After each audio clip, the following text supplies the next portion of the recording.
Coming up on this program, we show you how to get connected. Find out how to choose an internet service provider. Discover the newest form of communication, electronic mail. Ways down and ready to ride.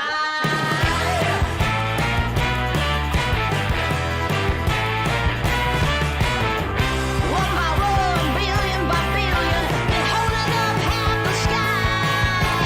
Raise your hand if you're ready and willing, if you know it's time. Time for a girl on time. Time for a girl on time. Time for a Oh, I hit the ending button. Sorry, we're not ending quite yet. I hope everybody's doing well today. Happy Sunday. I am tired.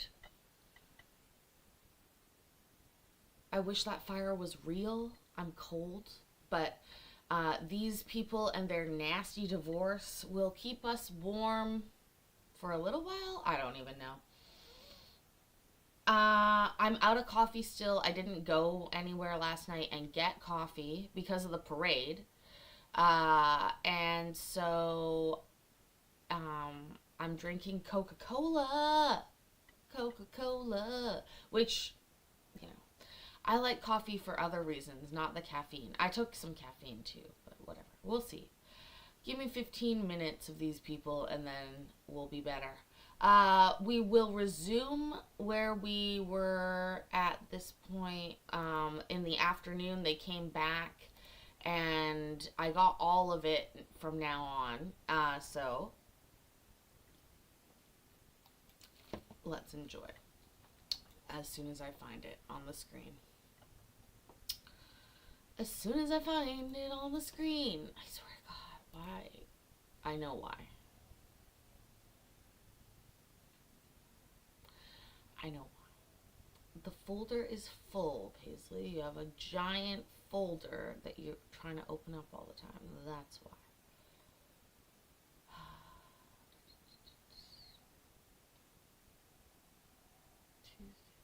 Tuesday. It wasn't on Tuesday. It was this one.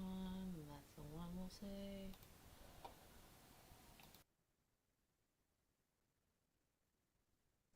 All right, good afternoon. We are back. I have a Ryan Wirch in the waiting room, if that's who we're waiting on. Judge, he's the one I have an issue with because he was Okay, never hold on. listed. We're not on the record. We're not on the record. I just wanted to say what the situation was first. I wanted to tell everybody what was going on. Okay, now we're going to go on the record. Going on the record at this time, we are back from our lunch break. And Mr. Kazin, I believe your witness is in the waiting room. And your witness that you would call is? Ryan Wirch. All right. Now, Ms. Luck, I believe you have an issue with this witness and you may state it for the court. Correct. This witness was not listed on any of Mr. Whitaker's requests for disclosures. He was ultimately listed, I think, recently on a pretrial disclosure, but was never listed on persons with knowledge of relevant facts on his requests for disclosures. We believe the only purpose he's here to testify to relates to his supervision of a couple of the visits that he supervised with Mr. Whitaker and his children. So I don't think his testimony is necessary. We're going to stipulate he's going to say that the visits were fine and the kids love their dad. But beyond that, because he wasn't properly disclosed on request for disclosures, he shouldn't be allowed to testify. Furthermore, on the pretrial disclosure, it was never listed the topic in which he was going to testify about. I assume that's what it's about based on Mr. Kazin's theory of the case, but there was still never any indication of what he was actually going to testify about. Mr. Kazin. Sure. If I can show you some of the documents I have on this, Your Honor. Can we just? Oh, I need to allow you to share screen. Sorry. I just allowed it. Thank you, Your Honor. And by the way, we catch up very quickly to the Both parties as parents. The speed of the video, by the way, very, very quickly. So don't worry.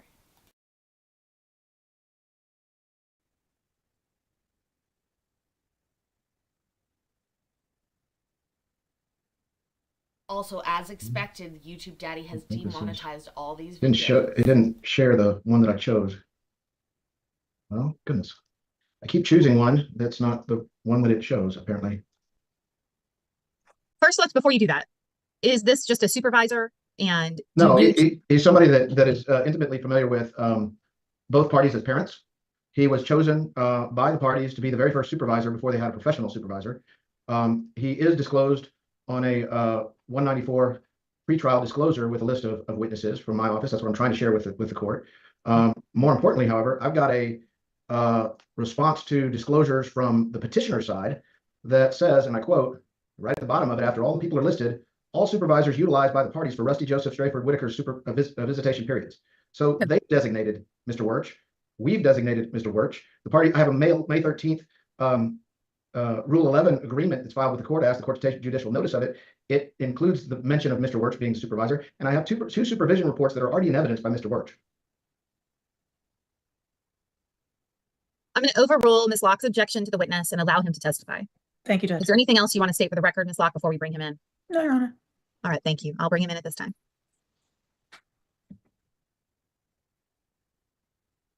Good afternoon, Mr. Wirch. If you could make it where we can see you. So thank you. And then unmute yourself. So you've been called to this divorce and custody trial. We have lawyers for both sides. Mr. Rusty Whitaker is represented by Mr. Kazin, and Ms. Lacey Whitaker is represented by Ms. Locke. They're going to ask you a series of questions. If you would, please raise your right hand and be sworn in.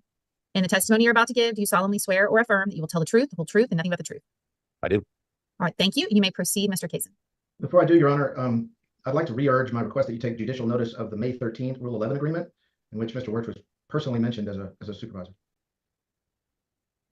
There's no I don't think I'd ever not said I wouldn't. I don't understand that, but I'll take, if there's something in the file and you're asking the court to take notice of something filed in the records of the court, is that what you're doing? Yes, ma'am. Yes, ma'am. Then the court will take judicial notice of that file. Yes. I just wanted to do that in light of the remarks that were made before we admitted him. Understood. Okay. Mr. Wirch, I'm David Kazin. I'm Rusty Whitaker's legal counsel. And is it true that you know both Rusty and Lacey Whitaker? It is. Okay. How do you know them? Do you live close by? Get us familiar with how well you know these folks. Oh, absolutely. Well, both, I believe I met Rusty first. We were living at the time at Spanish Oaks Golf Club, which is where Rusty and Lacey and the kids lived as well. I believe we met in 2018 or 2019. And it was really from the very beginning, began forging a really deep relationship with Rusty, Lacey, and the kids. And it was probably shortly thereafter became one of those deep, close relationships where we did things together, came over to the house. They lived not too far away. Kids, as well as them, began calling me Uncle Ryan. And just since that time was a very close relationship. Do you have children of your own? I do. Yes. 4 sons now, 31, 29, 20, and now 18. Okay. So they're quite a bit older than the Whitaker kids. Absolutely. Okay. And the parties asked you to play a role in this case when Mr. Whitaker became incarcerated. Do you recall? Yes. Okay. Well, and I think it was not them asking as much as it was just assumed. I was very close to the both of them. And really at the time of both Rusty and Lacey separating, began, in earnest, very close relationship with both Rusty and Lacey, one as individuals and as parents of kids. Okay. Did you? So if you could take us back to the time when you first found out that Mr. Whitaker had been arrested. How did you find out? I was actually in San Francisco for a board meeting, and received a phone call. Can't remember the day. I think it was in June of last year, if I recall. But I received a phone call, or first a text from Lacey, saying that Rusty had been arrested. I believe the text said, but we got on the call shortly thereafter, and within a few minutes, and she was on a business trip herself, I believe in Illinois or Ohio, and she gave me what had transpired that morning with the FBI and Charlotte police coming to the house, and her receiving a phone call from Vanya, I believe it was Vanya, who was their nanny for the kids. I see. Now, during this time, since that moment, have you had contact with Mr. Whitaker, although he's been incarcerated? I have actually. I had not talked to him since the summertime until just this past few days, where I talked to him. He had reached out and spoke to him just very briefly, but really from the very beginning, I felt like I was playing a role between the two of them, and trying to keep relationship separate, friendships with both parties, as well as being close to the kids and related to Rusty. I would talk to him periodically. I went and saw him just one time while he was incarcerated in there in Austin, and we'd talk periodically. I'd receive a text from him periodically, and then it definitely began diminishing, just because of the where he was when he got transferred to North Carolina. Does Ryan Wirch look like a character from a 1990s TV sitcom that plays this exact role? The jovial neighbor who pops over at timely moments for comedic relief, it would seem, wearing a pink polo shirt. Also, I'm sure the art behind him is like expensive. Hi, John, and Sally's back. Casey here, right? Like, he is literally that character written from whatever. Like, just hey now, Courtney. You agree with me, Courtney. This guy, he is from a 90s sitcom. We have been transported. They were like, Ryan, we got to get Ryan to testify. He's great. He's not Sally Port great, but he's great. Thanks, Sally. Okay. When did it start to trail off?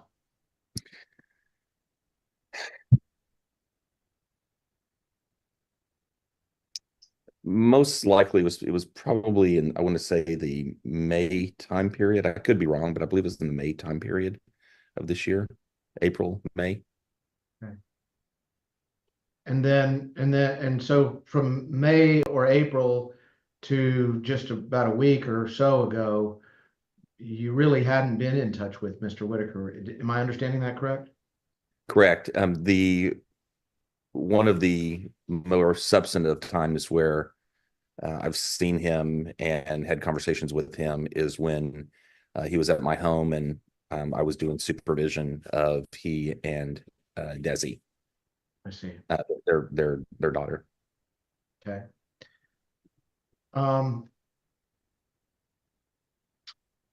So let's talk about that for just a second. I want to show you, you actually performed that supervision and then drew up a report, did you not? Yes, I did.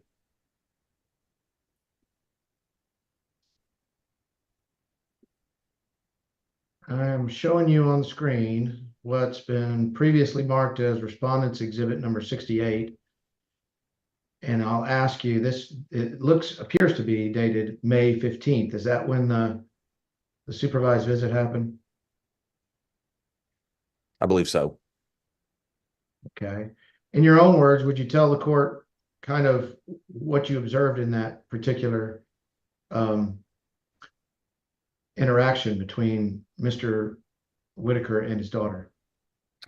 Well, as I wrote here, looks like this is what I put together.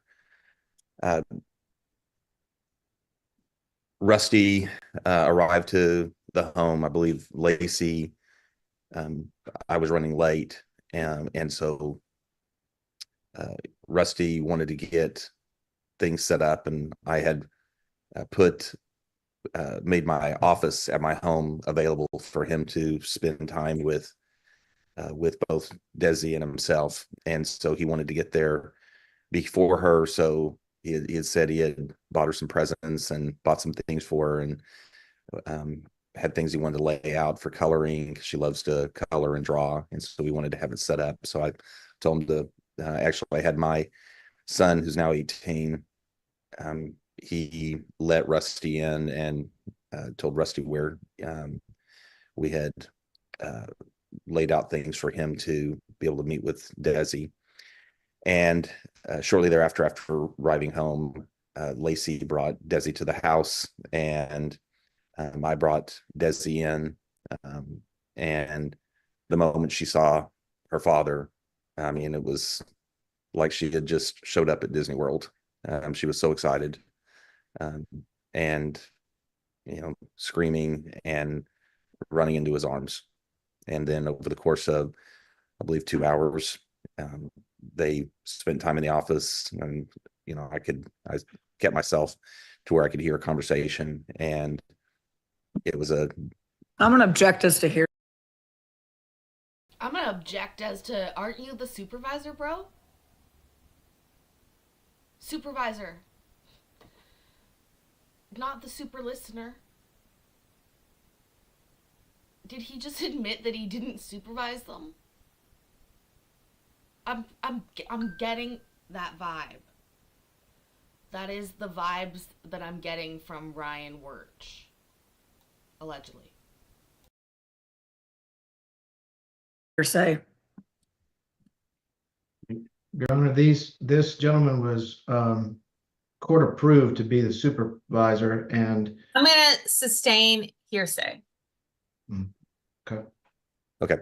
So you can't say what the kid said, but you can Okay. talk about what you observed that doesn't involve I their observed. actual comments. Absolutely.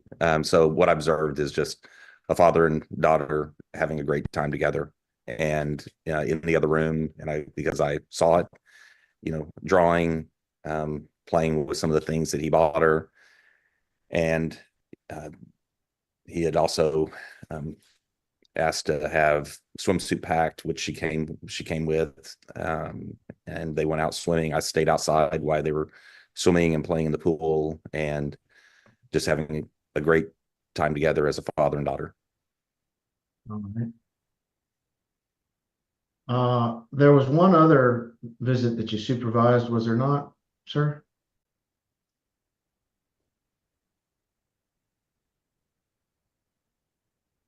I don't believe so. I can't remember if there was. Let me just show you something that's already been admitted into the evidence here. This is the next day, I believe. May 16. Oh, I'm sorry. This is not No, you. that's not me. No, I know that was another one that was going to happen the next day, I believe. I with see. all I the- see. all the- That one's not you. So let's talk about your observation of Mr. Whitaker apart from and going back in time. Going back in time from before the time of the arrest and the supervision and all that we just went through. What kind of father is Rusty Whitaker?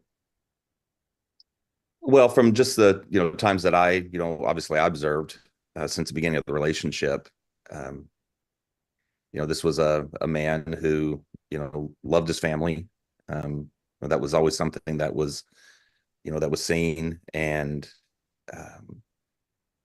he wanted to be the best dad. I mean, these are the conversations. Oh, Michelle's gonna eviscerate him, you guys. I don't know why they are bringing this guy in. He supervised one visit. He's the neighbor. And if we read that report, he was extremely positive towards both parents. She's a good lawyer. Both of these lawyers are pretty good. I'll say that. But I really like how Michelle handles things. Please remember there are at least 2 other paralegals working on this case full time for these lawyers, plus Caitlin up there. She's also working on this full time. That we had, whether it was him talking about the kids and the most important thing in the world to them, whether birthdays, baseball, golf with Weston, taking the kids to Blue Jack, even after Lacey and he had separated, Disney cruise, wanting to make sure that the kids had a great relationship with him, as well as were able to enjoy being kids. He shared with me some of the difficult challenges he had, growing up as a boy, as a son. And, one of the things he always asserted is he wanted to provide for his family, unlike how he was provided for and wanted to be the best parent possible. So, what I observed is, as a man who truly wanted the best for his kids and wanted to have a great relationship with his children. So during the time that he was incarcerated, the first time around when he was not out so that he could have these supervision times, he's been incarcerated one period of time and then now another, first under state care and now under federal care. Are you aware of generally that outline, sir? I am. That is such a very, very unique way of stating that he's in federal custody, in federal care, like as if he's he's at a retreat. It's a federal retreat. They're very caring there. They take care of all of his needs at this caring facility that he is involuntarily committed to for the time being. Seriously, what a wild way to put that. But of course he does. This is his lawyer. And now I wasn't aware. I haven't had no communication with either one of them really since the summertime, and so I was unaware that he was back in custody or back in incarceration. So when Mr. Whitaker was first incarcerated for some period of about 8 months, beginning in early June of 2023, were there how much contact did you have with, or how much interaction, let's put it, did you have with Lacey Whitaker? Quite extensive. Okay. Outside of this, and since the summer, but prior to that, I would say almost daily. Okay. And did you get to observe the kids with Lacey Whitaker? I did. Okay. You did I understand you correctly that they refer to you as Uncle Ryan? They have for a long time, yes. Going all the way back to before Mr. Whitaker's incarceration, is that fair to say? Yes. Okay.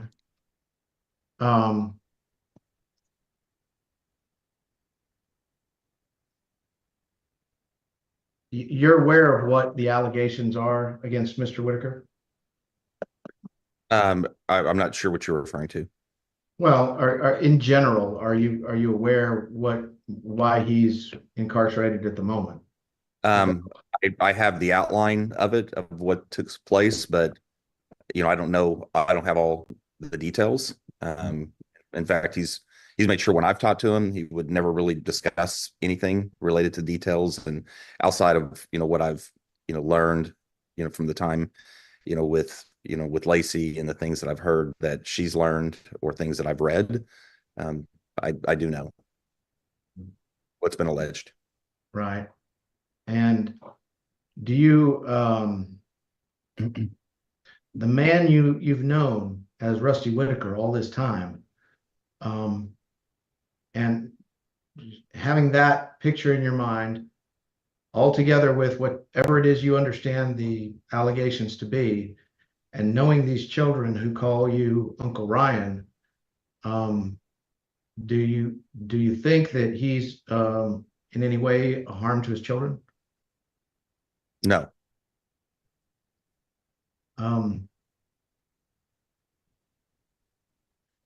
So you're not here under subpoena. You're here voluntarily. Is that correct? Correct.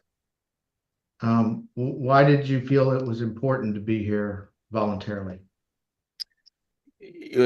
Again, thinking about the children, and I know how important it is for kids to have parents that love them in their life. The world needs more of that today for children, and I know how both these parents love their children, and I love these kids.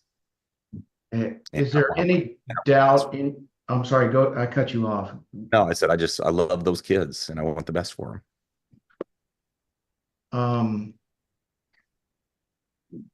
Is there any doubt in your mind, based on the children you come to know and who've come to know you as Uncle Ryan, that these particular kids need both their parents? I believe so. I know, I knowing preparing for this morning just brought back way too many memories. When I was with Weston, I took him to a Texas Ranger baseball game up in Arlington earlier this year, and we spent a day together. And Ryan and Rusty are both crying right now. Hi, Eve. Y'all are making me laugh in the chat. I had to get my weighted shoulder blanket to keep me in my seat and to play with because of my ADHD. Unmanaged, I would call it now. And then, and we continue on. Look at fucking Michelle's face. Her face is exactly the same as mine. Like, bro, I'm gonna read you his charges in a minute, and it's not gonna be pretty. Why are you doing this? Why? This isn't even like St. Jacob, where they were refuting the evidence. Do you know what I mean? You thought it was breastfeeding? No. A breastfeeding thing would go the front way and cover, and I'd need a baby.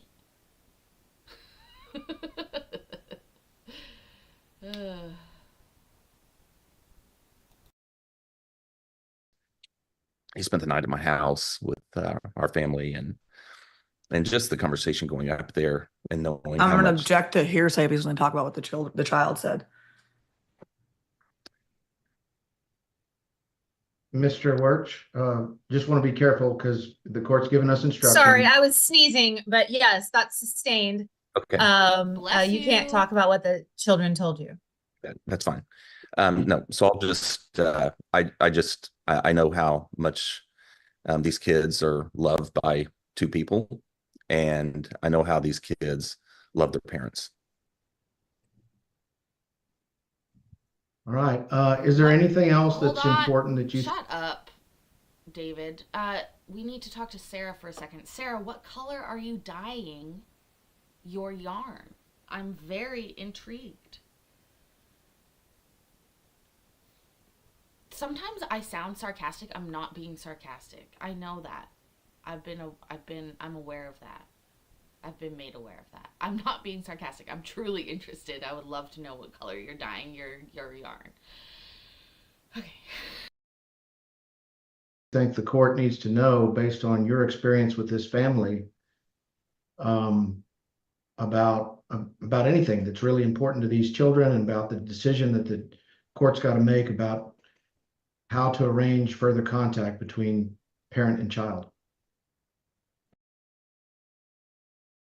Rusty, you're crying, you're shedding a tear for Sarah and how good of a wife she is. She's dyeing it hunter green, then she will weave it to make her husband a LARPing cloak. Oh! That's so great, Sarah. That is amazing. Love it. That's awesome. Love it. Reminds me of a book I read as a child called The Forest Wife. The Forest Wife. I think that's what it's called. Yeah, I can't speak to what's going on with with Rusty and what where he is right now and that whole matter. What I do know is life's a long time, and I know how important it is for kids to have parents that love them in their life, and I know how much I do know how much Rusty loves these kids, and I know how much these kids love their dad. And I was in a very not I was in a similar situation when my boys were 5 and 3 years old, and my former wife, who was well educated speech language pathologist, left me and the boys and began doing things that really compromised her. And through all of it, through my divorce and custody hearing, I always tried to remember that the boys needed to be kept first, and not my hurt or my ego or my pride. That I knew that time would be a great thing, would always work things out, and it was important for the boys to have a relationship with their mother. So I ensured that there was always, the right visitation. The boys always knew that I wanted them to know their mother. And, I'm glad I did, because now as I look back, 3 years later, their mother was in a different place, mentally. And, the whole process, I now look at my sons who are 31 and 29, and they still know to this day that I wanted the very best for them. And I always encouraged them to have a relationship. And that was, they were going to be 18 one day and you get to have that, but they would always know that up until the time they were 18, I was someone who was always going to make sure that they knew their mother, who actually loved them. Yeah. Do you see this as kind of analogous? I do. I think that's, I guess because it's tough. Like divorce is tough. Custody hearings is tough. Protection of children is tough. And, I have a real-time relationship, with those kids, and have had the opportunity to witness to individuals who truly, truly love their children, irrespective of where they are in their own lives. They love their kids. Thank you very much, Mr. Wirch. Our past witness. Mr. Wirch, was your ex-wife accused of sodomizing a 15-year-old? She was not. Okay. What were her charges? She unfortunately had activity with drugs. She ended up having to have some time getting personal help. She unfortunately just made some tough decisions. So this is really not an analogous situation, is it? Because Mr. Whitaker is charged with predatory behavior towards a child, correct?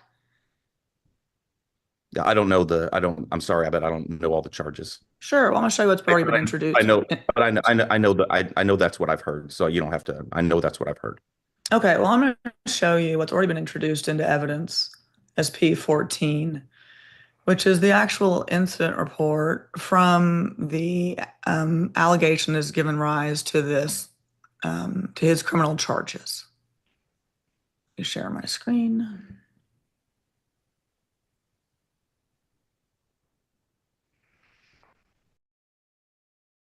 I'm being ultra careful with these because one of them did have the victim's name on it, and the name should be redacted all throughout, but I saw it, so I'm being ultra careful with these ones, you guys.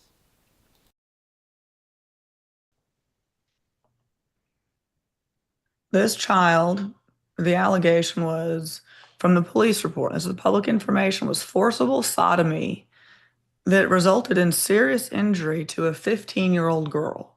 That's entirely different than a drug addiction issue, isn't it?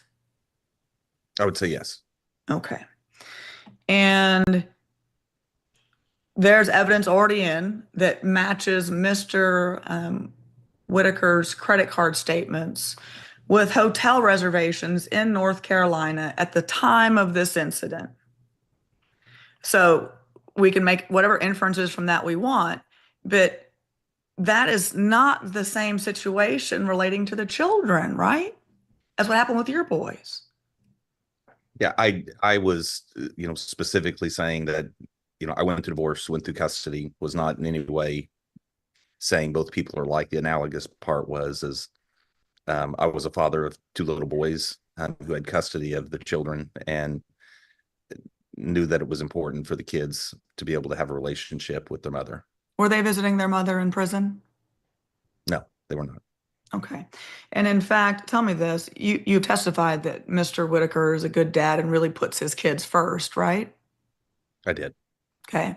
Are you aware that he missed Desi's recital to go on this trip to go sodomize a 15-year-old? I'm not. Okay. Does that change your perspective on what kind of good father he is?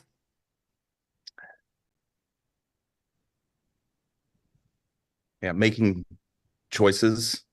I can't speak to that. What I can say is my time with him and him knowing the children and loving the kids, I know was real. I'm not saying it's not real, but does a good father engage in that behavior and put their child to the wayside to go engage in criminal activity? Yeah, that part, um, obviously, that is a wrong decision. Okay, I pass witness. I'm gonna- Anything else, Mr. Kazin? No, Your Honor. All right, thank you. Mr. Wirtz, you are excused as a witness and you're free to go. Thank you very much.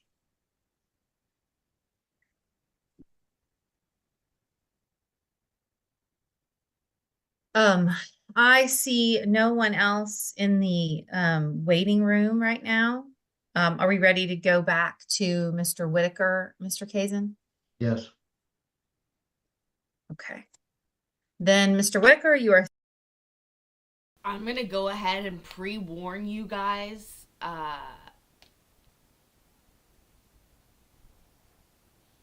Mr. Whitaker is less and less likable the more he opens his mouth, allegedly, in my opinion.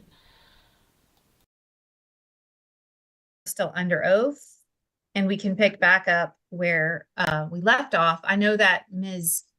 Locke has someone coming around too, but I think we'll just continue going forward with Mr. Whitaker in the interim.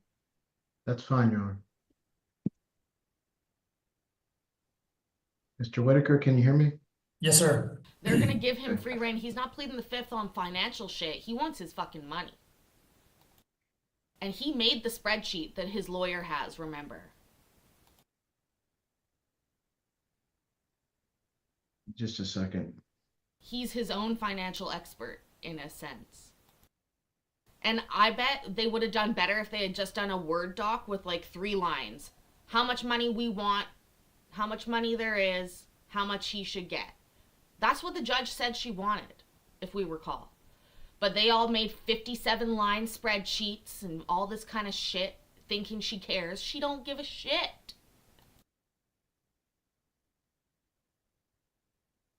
I'm about to ask you a bunch of questions about your kids as a fairly strong shift away from property matters. But before I do, I want to make sure that I've given you an opportunity to address everything that you think is important about the difference between our proposal and Lacey Whitaker's proposal. Is there anything that I missed that you would like to address, and on which spreadsheet should I bring it up? Yeah, I would say there's probably 3 things Okay. on, I mean, you can go to our spreadsheet, or actually you can go to their spreadsheet. Okay.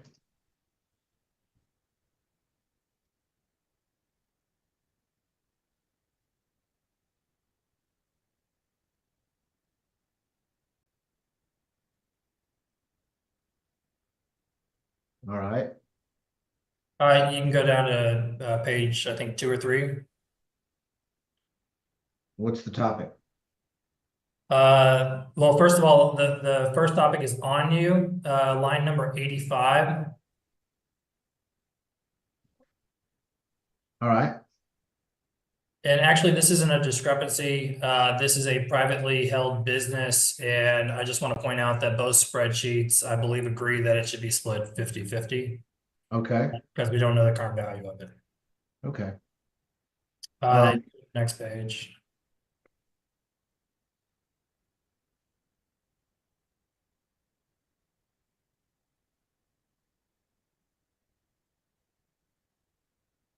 You just I guess it's one more page, whatever page it is about the constitution. Okay, that was ahead. We skipped over it, but here it is. Okay. Line number 98. Okay, this is about the Pokemon cards, correct? Yeah. These cards, are they still in existence? Yes, sir. Well, there's a request for a reconstitution for the money spent on them. Where are the actual cards that were purchased? There's a section of cards that are in Weston's possession, from what I understand, and a portion of unopened cards that are in Lacey's possession. Are they worth what's on here as a value? No, sir, they're worth a good bit more. Well, is there a place for those on this spreadsheet? I would argue, Weston's cards are Weston's cards. He has about $15,000 to $20,000 worth of cards in his binder. From when we received the pictures from Lacey, I was able to, appraise some of them, and they came out to well over this figure. And then there's somewhere around $5,000 of unopened boxes and packs that are still in her possession that she had texted me 3 times, and my brother multiple times, asking us to pick them up from her. We attempted to, and she never turned them over to our possession. And then now, with the claims that I've used them for some ill purpose, which I haven't, and I can testify to the nth degree on that. They want us to reconstitute them. Well, so let's bring it out in the open. What is the claim that you've heard your wife's counsel make about what's going on with Pokemon cards? Well, what they said yesterday is that I purchased Pokemon cards on Discord, and that I was using them to somehow meet children, and I can adamantly deny that I've never purchased Pokemon cards on Discord, first of all, and the only children I've discussed or played Pokemon with are my children and their friends. So a reconstitution claim, as it's cast here on this spreadsheet, is supposed to be about some breach of fiduciary duty that you did in an expenditure of $1 or more. Is there anything about your purchase of Pokemon cards, either to trade or to give to your son, that is a breach of your fiduciary duty to your wife? No, sir. You're stating it's a completely spurious allegation. Absolutely. Okay, thank you for making that clear. Is there anything else about this category that you want to discuss? If you go to the next section, there's a cell phone reimbursement request. It was actually with AT&T, not T-Mobile. This was a business phone, and if we knew this was a waste claim, we just learned about this yesterday, we would be able to provide the AT&T business statement, but that phone on the statement was linked to my assistant's phone, which was conveyed in the sale of my business. You raise a good point about when we learned about some of these claims. So I want to ask you, I'm going to go all the way up here to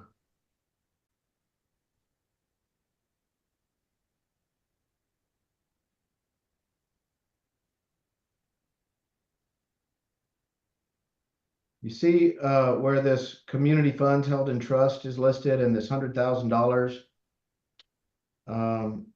going, as they say, they want it to be prepaid in child support. You see that, sir? Yes, sir. When was the first time you saw this on a court filed pretrial form? Yesterday.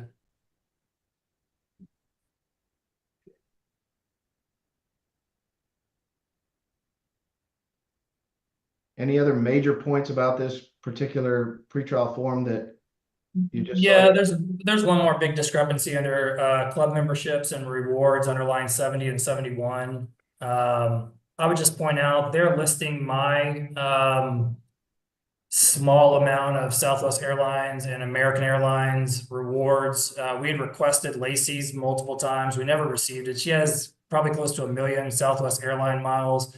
What I would tell the court is, I don't care about the airline miles. She can have them. I just don't want to go through the challenging process of trying to give her my $6,000 miles as they're requesting here on this statement. We're not requesting her to give me any portion of the 1 million miles that we have and accrued together on Southwest. And so that would just be more hassle than it's worth.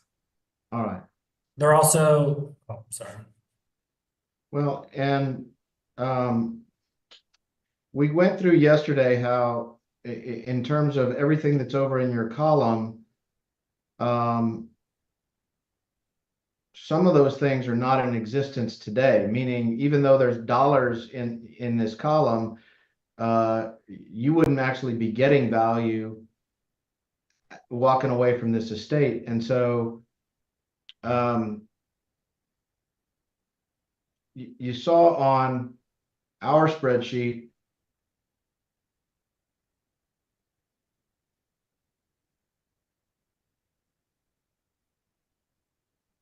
I expect to have a receivable still of some $36,000. We've had some recent expenses with depositions and depots on written questions and rather significant expenses, mediation as well, here in the last 2 weeks. Have we not, sir?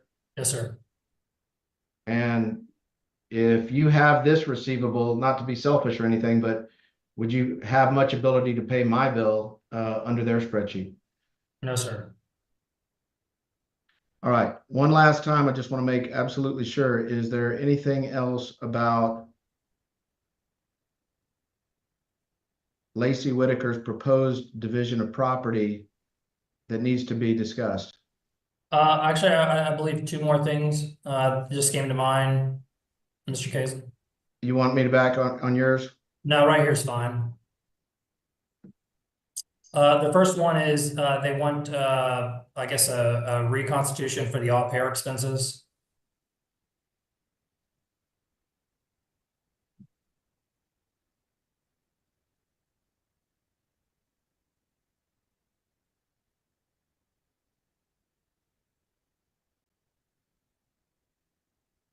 It might be on the next page.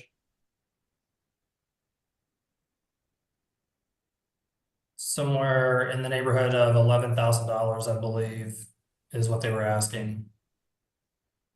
But I don't necessarily see it here, but I'll just speak to it real quick if that's okay. Yeah, sure. If, to the extent that she is asking for that, if that's part of her request, what would your response be?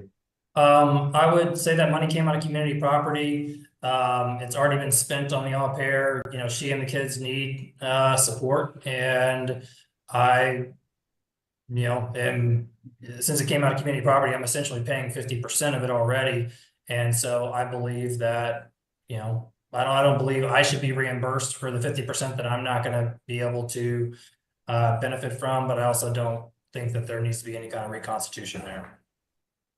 It's already been spent, and let it go. Now, there's what looks like a reconstitution number, but it's not under the reconstitution banner, where these fees for the protective order were incurred. Do we have any documentation that shows that figure on her attorney's fees? No, sir, but I can talk to it if you'd like. Well, what else do you disagree with about this number? Well, I had similar attorney's fees leading up to that hearing, and ultimately I can discuss on, you know, how the protective order came about, if it's relevant to the court. But Well, let me ask you first, does the protective order that's in place have any finding of family violence? no, sir. That was specifically excluded from the protective order now in place. That's correct. At the time you agreed to it, Judge, I'm going to object as to relevance on this particular line of discussion because it was an agreed protective order. He agreed to the terms of it. Well, I think I have to allow it because I think you're seeking a fault ground divorce on domestic violence. And I think I have to allow it on that basis. Okay. So, and overruled. I think, I mean, I think it's defensive as to your claims, I think. okay. All right. Thank you, Judge. So overruled. so Mr. Whitaker, what were you saying before you were interrupted, sir? Well, we arrived at court, and unfortunately, there was not a judge available to hear our case. My son's birthday was the next day, and I was advised by my counsel that I would not be able to be present to see my son on his birthday or see my children that week. unless we agreed on this protective order. But we also agreed that the protective order protected me because Lacey got really aggressive when I bonded out. And my criminal attorney was extremely concerned about the communications from Lacey. And we believed that by not having an open forum that was unrecorded between Lacey and I would actually be in the best interest of me and the criminal case that I'm fighting. Okay, so this was something that both sides had their need for. I believe so, yes, sir. All right, before we move off of this, is there anything else about this proposed disposition that we need to address for the court's consideration? At the bottom, there's the children's property. I think we all agree, from what I can tell from their spreadsheet, to split, well, maybe it changed, but it looked previously, to split the 529 accounts and the UTMA accounts for the management, so we can both, continue on our path to save for the children's education. We have much different investment, styles, and, I would like the opportunity to continue to manage half of their 529s, UTMAs, and be able to contribute to them between now and they go to college. Yes, sir. The thing that changed between their first proposed disposition of issues that was filed on due date 2 weeks before trial versus the one that was filed yesterday morning is lines 172, 176, and then well, I see 2 removed. Oh, and I think this is mislabeled, but it says Pokemon cards.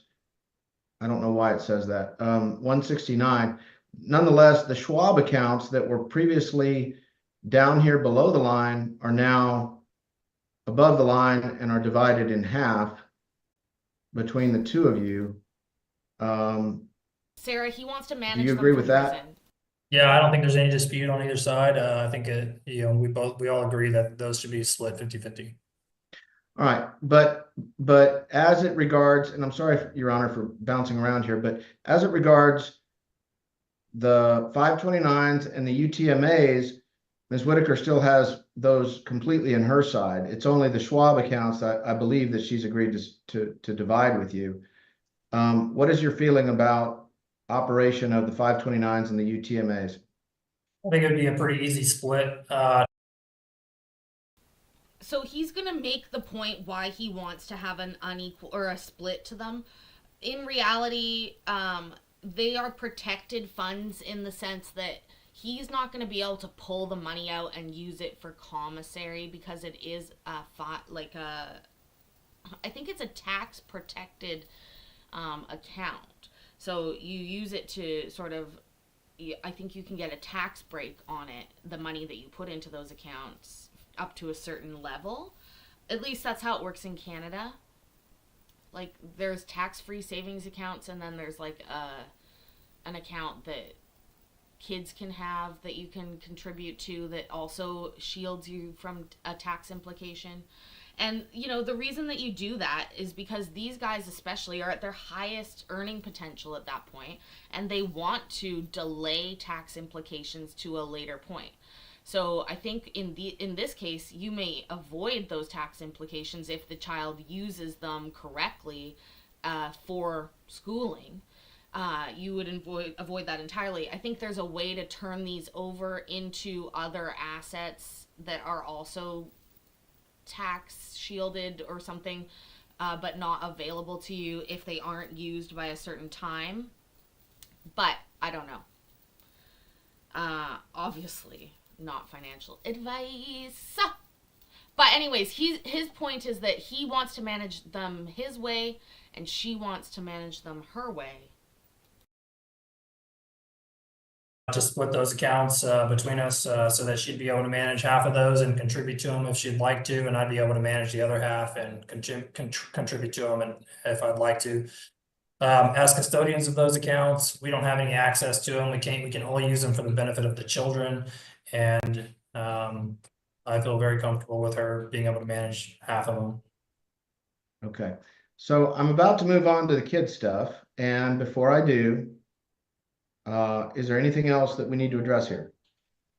They don't have they have the Cadillac Escalade as a zero balance. We had been approved by the court to sell it. It's about $4,000 or $5,000 underwater. I'm not sure the status of it, but that's just one minor omission. Other than that, I think we're good here unless Your Honor has any questions. All right. Well, I have lots of questions, but I'm gonna have to have the lawyers come back to me on some of these issues because it remains again represented to me as everything's basically agreed as to the issues regarding the estate, and it hasn't really played out that way. I don't think. I think there's significant issues with regard to the estate. So, and I've gotten bigger pictures on that. But for now, it's Miss Locke's turn on that. If your lawyer is done with you on this point. Oh, I thought Mr. Case had more questions about the kid Oh, issues. he does? Yes, that's what I heard him say. Oh, okay. Yes, Then keep going, haven't Mr. even- Kazin. Haven't begun to ask kid questions, Your Honor. Okay.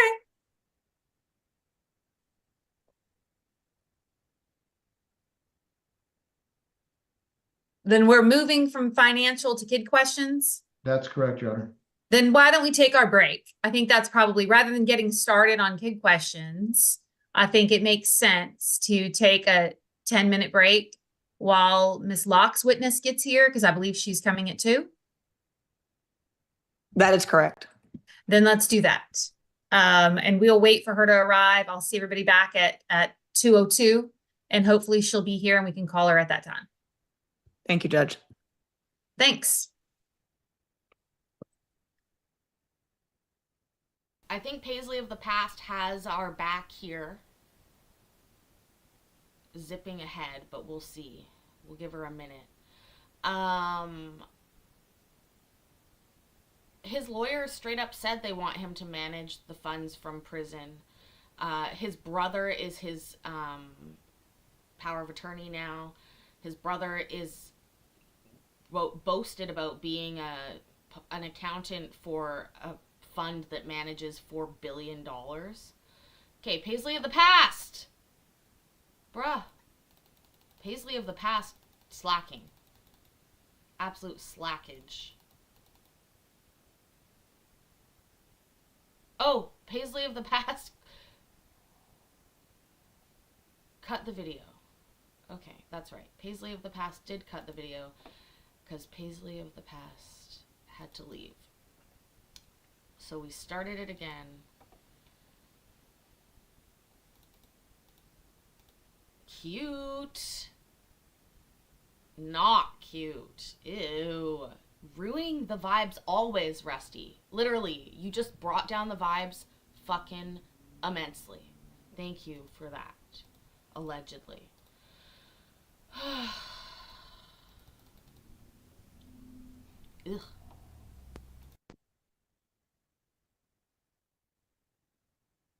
He's Skibbity Toilet. That was not Skibbity. All right, Ms. Desai, you've been called as a witness in this divorce and custody matter. Please raise your right hand and be sworn in as a witness. In the testimony you're about to give, do you solemnly swear or affirm that you will tell the truth, the whole truth, and nothing but the truth? I do. And then you'll be asked a series of questions, first from Ms. Locke, who represents Lacey Whitaker, and then likely from Mr. Kazin, who represents Rusty Whitaker. Ms. Locke, you may proceed. Thank you. And Judge, I want to make sure the record was clear. My understanding from Mr. Kazin that at least on the 2 traces that Ms. Desai did on Ms. Whitaker's account, there was not a dispute with regards to those traces. Is that right, Mr. Kazin? That is correct. Okay. So at this point, I would move to introduce, let me pull up the exhibit. I would move to introduce P40. I'll share my screen. P40 is admitted. Thank you.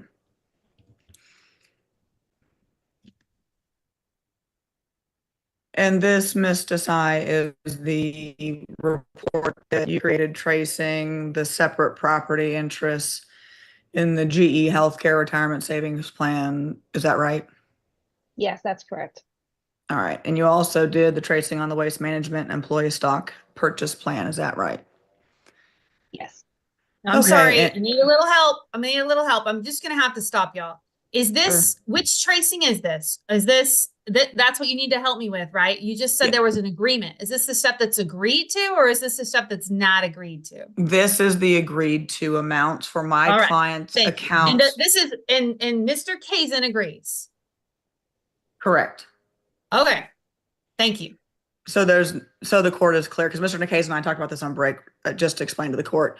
Mr. Kase and I have agreed, and I think we can probably do a joint spreadsheet at the conclusion of this. 'Cause I think the court will, well, I don't know what the court's going to do. That being said, there's a bunch of values we agree to. The disputes, which is what the court wanted us to point out, relate to separate property characterizations, and then what percentage of separate property or not. So the numbers with regards to the actual account balances are agreed to. The fight comes down to what percentage, if any, is separate property, and et cetera. So I think it's down to like 5 or 6 accounts, and the tracing on those of whether they're separate property or not. I think those are the issues in dispute, other than what we have talked about already, which is the wasting or the reconstitution claims for the attorney's fees, the bond amount. I think those things are the But what you're amounts. showing me right now are Ms. Whitaker's accounts that are confirmed as her separate property. What are you showing me right now?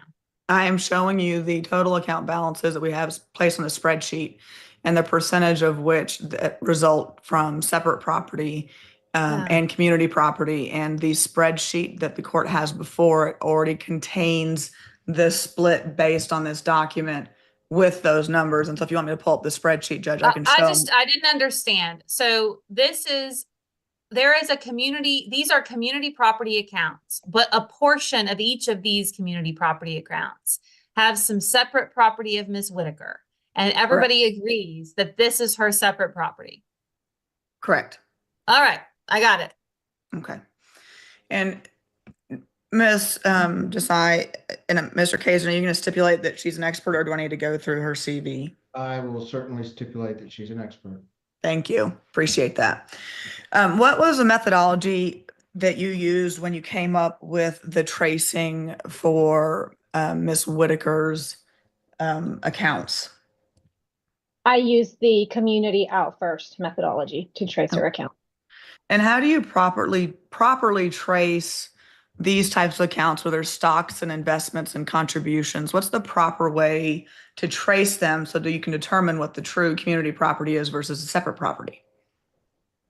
In my opinion, the proper way to trace these accounts would be at the investment line item level. So it would be looking at the transactions, each purchase and each sale of the investments that are held within the account.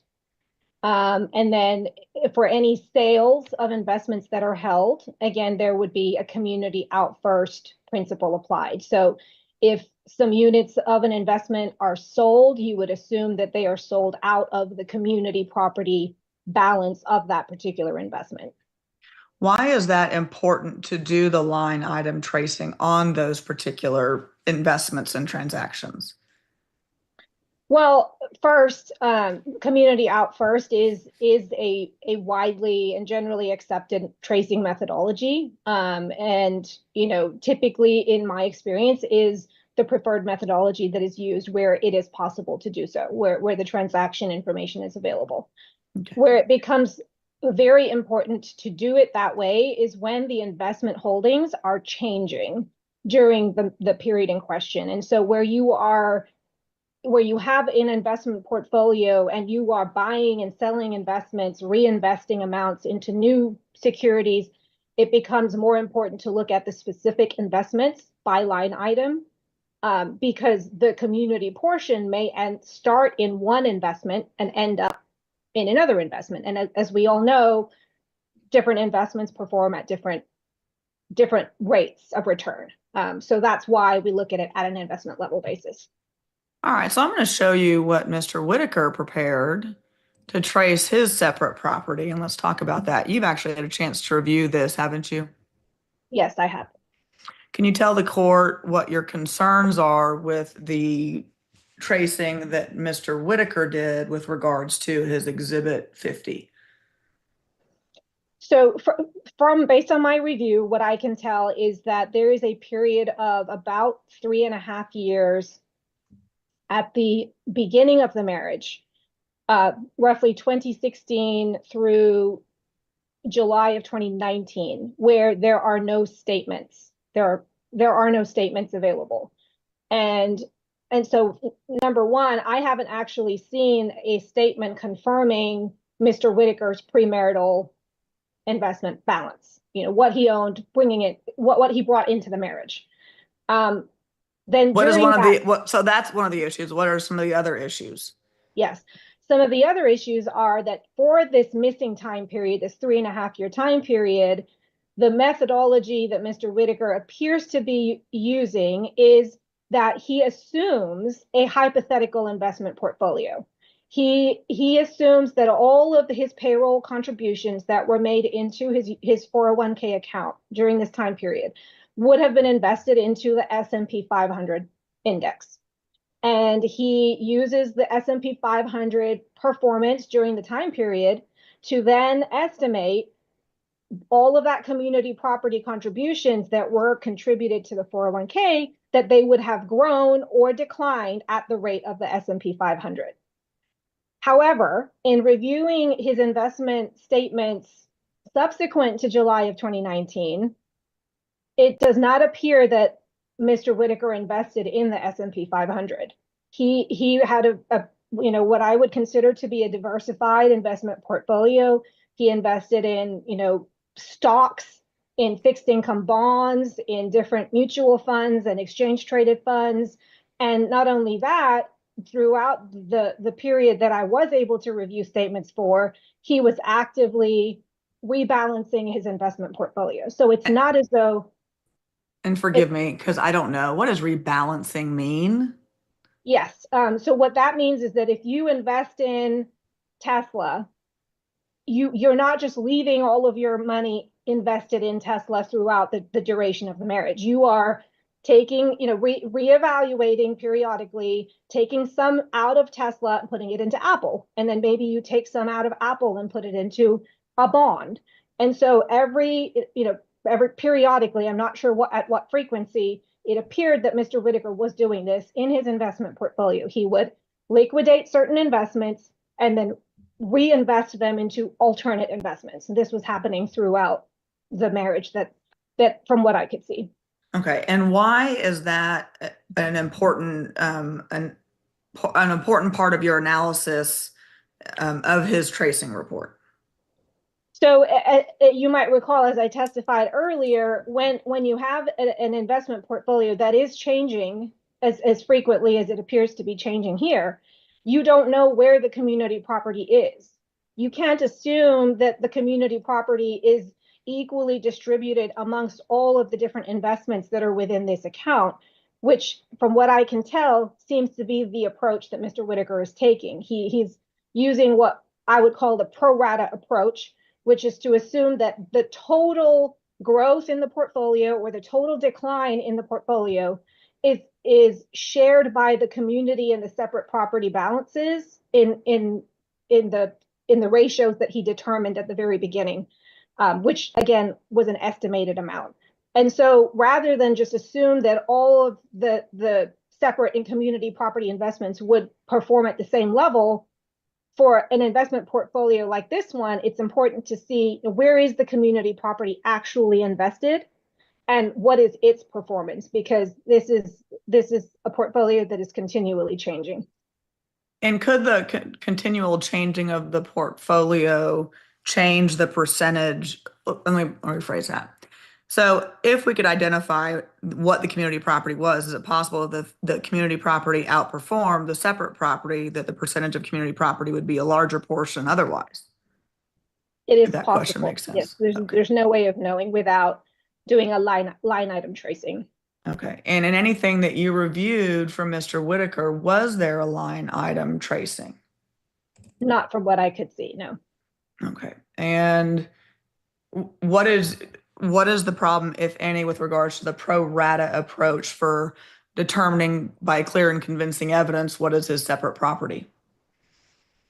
Well, again, it's for the judge to decide, but from my experience and from the numerous tracings that I've done, the pro rata method of tracing does not reach the clearing and convincing standard in an investment portfolio that is, again, changing as much as it is here, where investments are being sold and reinvested.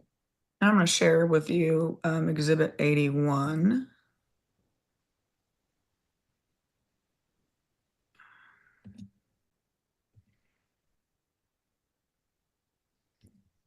And Judge, I'm going to move to introduce P81, which is Mr. Whitaker's IRA before it rolled over into the current one that's on the balance sheet. But this is statements that we received pursuant to the subpoena.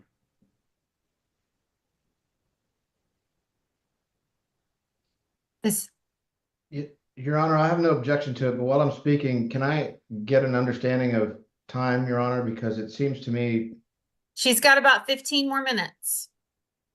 Thank you, Judge. And I'm sorry, was this one admitted? What number is it again? It's 81, Your Honor. 81's admitted. Thank you. And this was just one of his statements from 2022 from one of the accounts. And this is what summarizes his trading. And you reviewed statements like this of Mr. Whitaker's. Is that fair to say? Yes. Okay. And it shows how he has his assets divided. Is that correct? Yes. All right. And in your review of all of the statements that you did look at, does this seem to be consistent or not consistent with his usual split of how he has funds allocated? It actually varies. There were some periods of time when it appeared that he was almost fully invested into the exchange traded funds and mutual funds. And then other periods of time, he started to invest into the stocks and fixed income. How often in your review of his records did you see where he was invested solely in the S&P 500 index? I was not able to identify any investment statement in which he was fully invested in the S&P 500. And then when you do tracing and rollovers, is it important to trace all of the funds? Yes. Okay, so let's show you. I'm going to move to introduce in just a second, Judge P79 and P80. If I get them to open.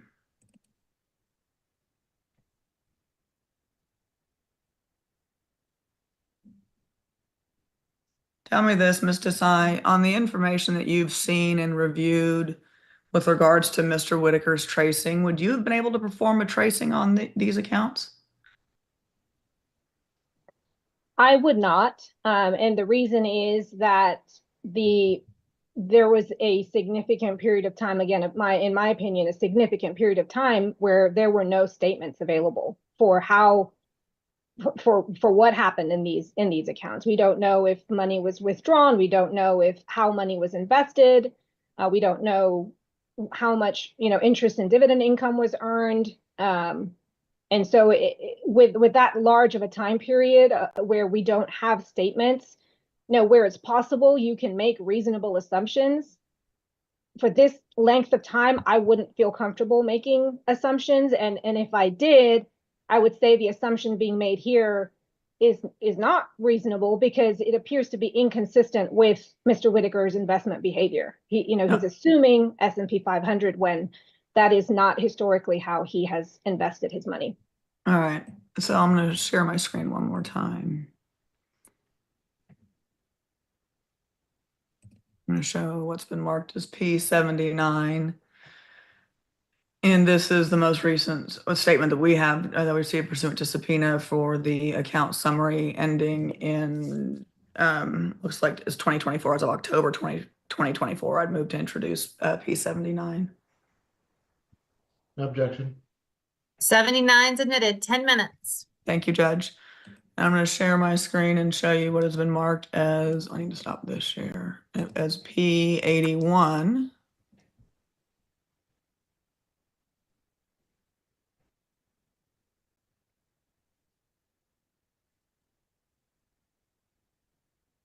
And P 81, I will move to introduce a judge, and it is the additional Genesis Wealth Management IRA from Mr. Is that the right one? Yes, P 81 that shows the specific values. Excuse me, Judge, I have that P81 was already admitted. Did Oh, you then need- maybe P 80. I'm sorry. Thank you. Sorry. Well, you were showing me 81, Yeah, but it's 80. Correct. Yeah, Judge, I think I messed up. I think I showed you P 80, not 81, and 80 should have been the one admitted, not 81. So can we swap them I out on mean, the record? So Or I you're can- withdrawing 81. 81 Yes. is hereby withdrawn. Correct. We have admitted 79, and now you are offering 80. Correct. The correct 80. Well, I'm telling you what you just showed was 81. And so I don't know what's correct or not correct. Mr. Kazin and I are going to go by what's in the box. What And do you what- believe 80 is? 80 is the LPL ending in 3498, 622 to 2024 present statements. And can you show that to us? I sure can, Your Honor.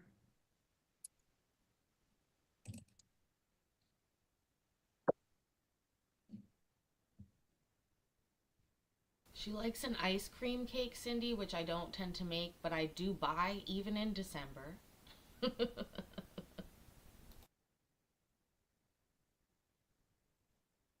And that is P80. Any objections, Mr. Kazin? I'm fairly sure, based on what I'm seeing, that it's the same P80 that I have. It is the same Looks P80. like, it looks like 80 to me as well. So I'm going to admit P80. So I'm clear, 79, 80, and 81 have been admitted. Is that correct? You withdrew 81, but you want to readmit 81 now. I want to readmit the correct 81, Your Honor. Well, I don't know if they were ever correct or incorrect because what you show on screen doesn't really matter. What's in the box has mattered the whole time. And But what do I'm you have any objections to 81, Mr. Kazin? I'm thoroughly confused about what 81 is supposed to be because of what got shown versus what got stated about it. Well, I'm showing 81 right now. Oh, I can't. 81 is the LPL statements accounts ending in 6172 from 2022 to 2024. What page is that? That's 90. Well, that's the bottom. That's the bottom of the document, which shows the transfer out in this year, and then the very first page is the first part of the records, which is January 1st of 2022.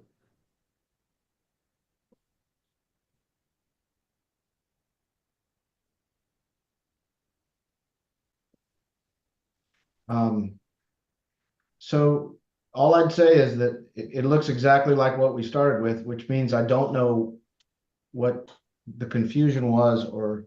Me neither. I don't really think there was much confusion. I think we made it harder than it needed to be. 79, 80, and 81 are admitted. I believe they are correctly marked and they are correctly in the box as marked. Go ahead. I actually passed the witness. I just need to get those three statements in, Judge. All right. So- You're up, Mr. Kazin. All right, Ms. Desai,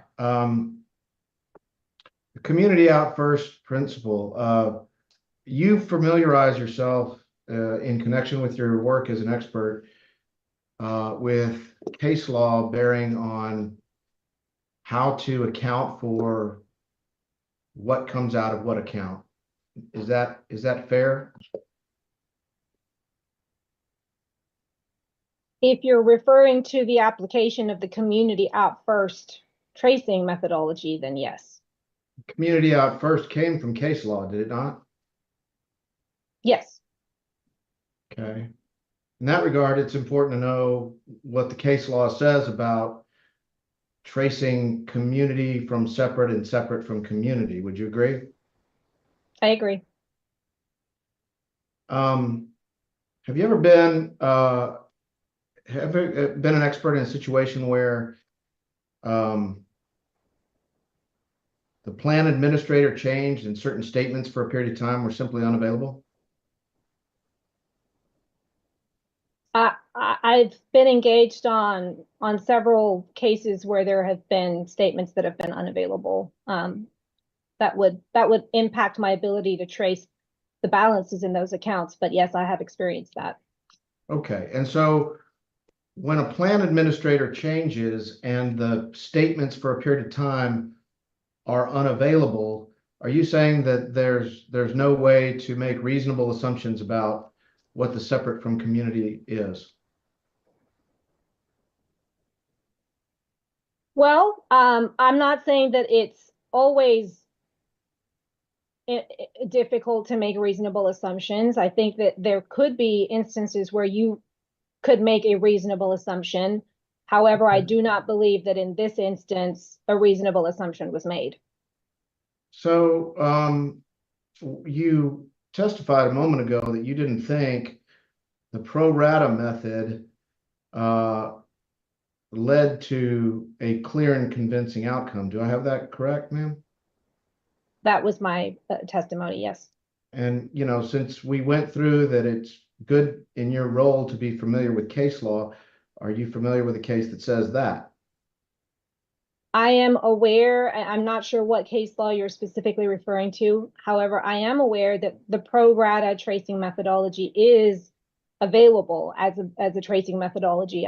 I'm not testifying that Community Out First is the only acceptable tracing methodology. In fact, you're perfectly aware that there are several pro rata method cases that are perfectly acceptable as clear and convincing. Agreed? I do agree that pro rata tracing methods have been accepted by the courts, yes. All right. Are you familiar with Horlock reimbursements? I'm generally familiar with them, yes. Generally, in Warlock reimbursements? Is this Harry Potter? Who's reimbursing the Warlocks? I need to know. Finally something in. I love you. I love that you went through and you found some cute things on my wish list. I did update it recently. Thank you, Cellulite Yoga Pants.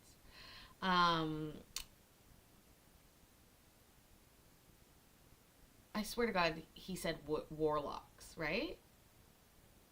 Like, are we talking Gringotts? I guess those are goblins. the Horlock case, a gentleman was unable to trace his separate property stake, some $900,000 and change, used it to grow a $4 million community estate, and was nonetheless reimbursed his $900,000 separate property stake without tracing at all.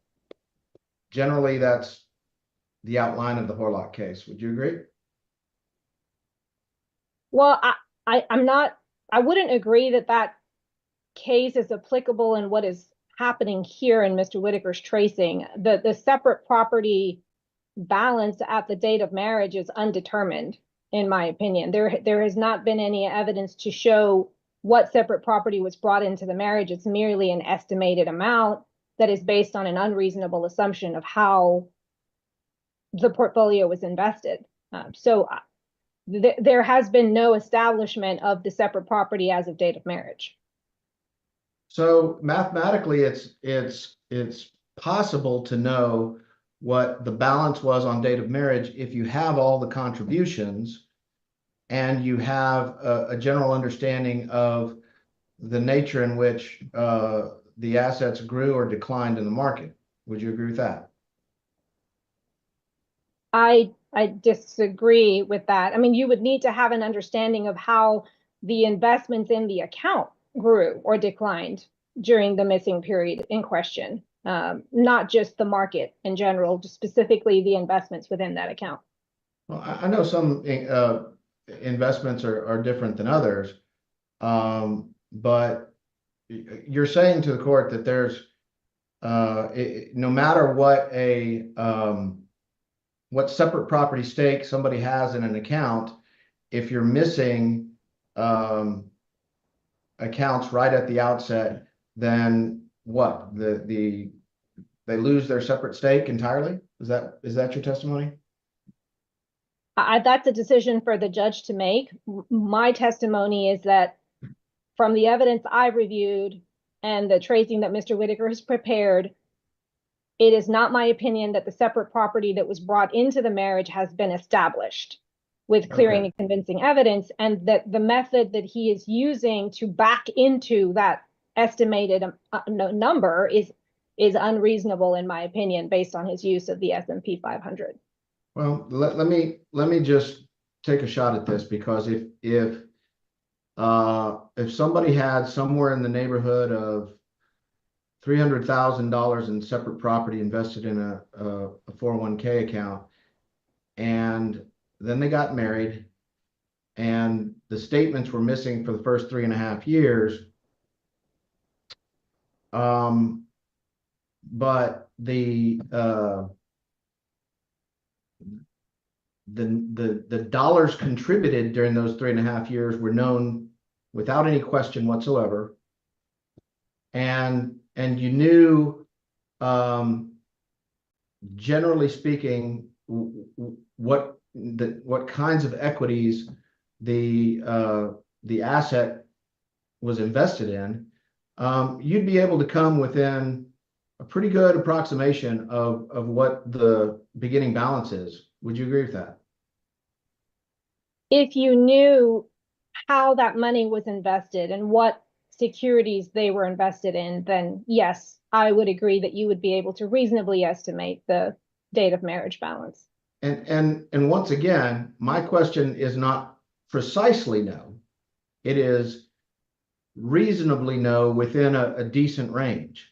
So even if we're off by just, a few percentage points one way or the other, it would be unreasonable to take the separate stake and render it to zero. Would you agree with that? Again, this is your line of questioning is predicated on there being a reasonable assumption applied. As I've said already, I do not believe the assumption being applied here is a reasonable assumption. If a reasonable assumption were applied, I would agree that you could reasonably determine the date of marriage balance. All right. Thank you very much. I appreciate your time, and I pass the witness.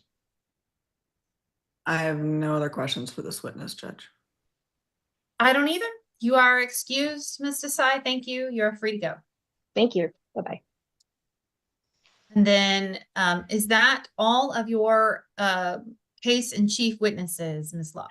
It is, other than myself and attorney's fees, but I figured you would address that with both Mr. Case and I at the end. I will if you have time. We'll see where we go with attorney's fees. Thank you, Judge. All right, Mr. Kazin, back to you. Where do you want to go next? I have to complete my examination of Mr. Whitaker. All right, let's get to it. Back on the stand, Mr. Whitaker, you are still under oath. And now we are moving to kid issues, I believe.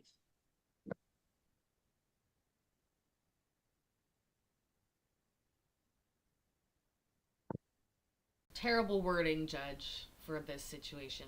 Just saying. You may proceed. I know, Your Honor, and I'm just checking a couple of notes.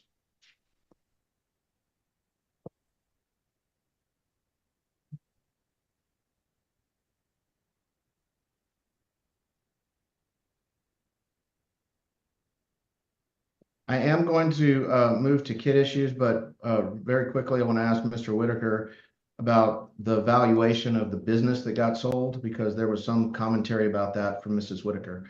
Mr. Whitaker, would you tell me, please, tell the court what was correct and what was incorrect about Ms.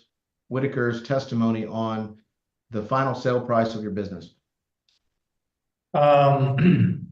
So first of all, prior to my arrest, I was an employee of Whitaker Private Wealth. Ms. Locke showed my W-2 as an employee of Whitaker Private Wealth. I also was a owner of Whitaker Private Wealth, and I received owner's compensation in addition to my employment income, which in 2023, which was the year that she showed, my business made over $700,000, while as an employee, I made somewhere around $300,000. On an annual basis, my business would make somewhere around $150,000, whereas as an employee, I made around $400,000. And a business valuation, had this situation not occurred, would have been based on the $150,000 of owner's equity that I would receive annually. At an aggressive valuation, that would have been $450,000. Well, that's out the window. That's a windfall for the community estate because we were able to sell the business. The valuation spreadsheet that Ms. Locke kindly shared showed a valuation between 2 million and 2.8 million on the upside. I actually was a purchaser of businesses and very involved in purchasing financial advice businesses. The 2.8 million would be if the owner of the business stayed on for the next 18 to 24 months to help with the transition of the clients. The $2 million valuation would be if there was just a cold transition to a new buyer. There was no case where I was going to be selling my business and staying on for 18 to 24 months with the transition. Furthermore, on that valuation spreadsheet, which I don't know if we're able to pull up that exhibit, I could point something out that I think is important for the court to know on this valuation. On the valuation of the spreadsheet? Well, the spreadsheet that Ms. Locke pulled up that showed $2 million to $2.8 million. I don't remember what exhibit that was. Okay, I tell you what, I think I know which one it is, but what I'd prefer you do is just continue to testify while I find it. Okay, I'll just explain real quick for the court. There's two important factors on the right side of that spreadsheet. One of them shows advisory revenues, and one of them shows brokerage commissions. The brokerage commissions was roughly $400,000, and those are one-time commissions. And when you're buying and selling a business, typically you only want to buy the revenue stream, which is up there on the top right, which is the $598,000, and the trailing commissions, which is the $3,000. So ultimately, what the purchaser of this business was purchasing was that $600,000 revenue stream. Well, we were extremely fortunate.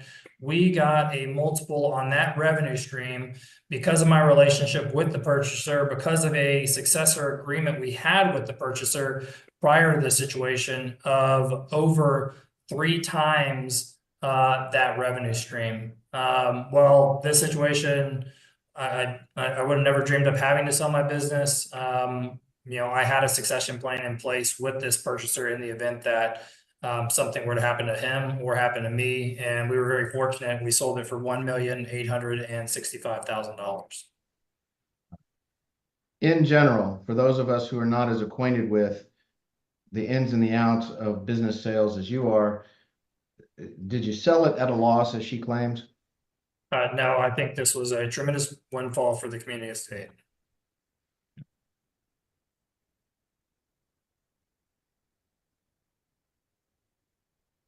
By the way, she also indicated that the house sale was hurried and that she didn't get, or y'all didn't get, full value on the sale of the house. Is that correct? I did hear that. Well, did you get full market value for the sale of the house? Yeah, upon separation, we talked that we were going to end up having to sell the house. We continued to postpone it as we were working through divorce proceedings, and ultimately the house was on the market for about 5 months, and the house next door to us was on the market for over 2 years. And we sold the house for somewhere in the range of $2 million, and we bought it for a little less than $1.5 million. And so that was some pretty substantial appreciation on the house over the course of 4 years.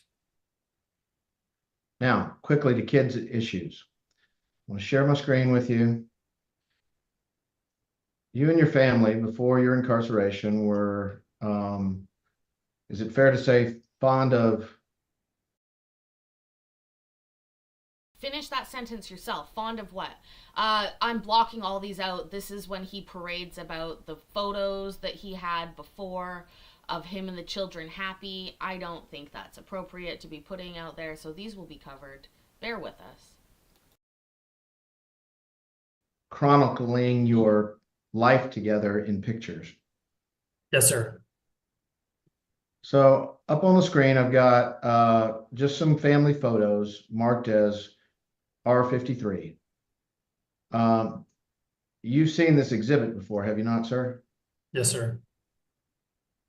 Is it in fact a compilation of your family photos Yes, sir. for R53, Your Honor? No objections. R53 is admitted. So, Mr. Whitaker, I'm going to ask you a series of questions while I've just got this up on the screen, and I'm going to slowly scroll through it so that we can all sort of just listen to your answers to my questions at the same time, you know, glancing at these and taking them for what they're worth. In your household, before the breakup, what were the various roles between you and Ms. Whitaker? I would say that I was the primary caregiver. Lacey traveled a lot, and I took on the brunt of keeping the family moving forward on a daily basis.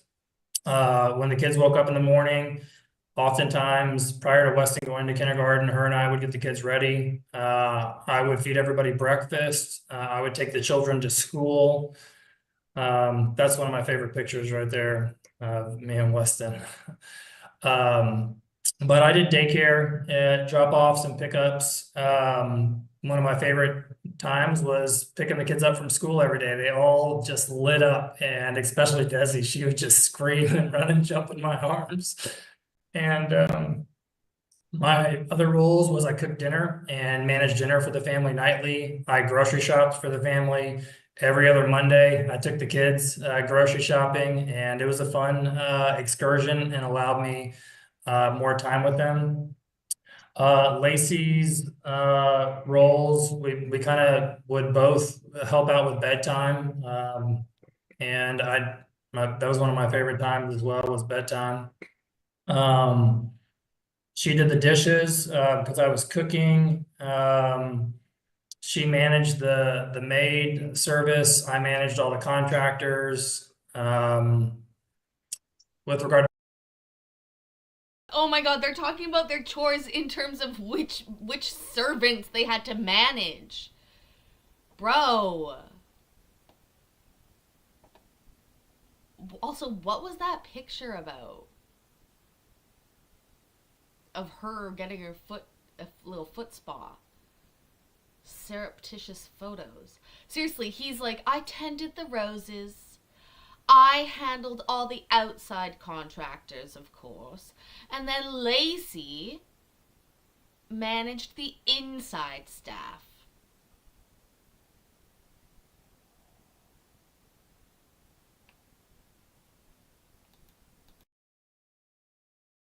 the kids, I changed most of Weston's diapers. She took the brunt of changing. She changed a lot of Desi's diapers, and I would say with Julie, we probably split. And I was the fun dad.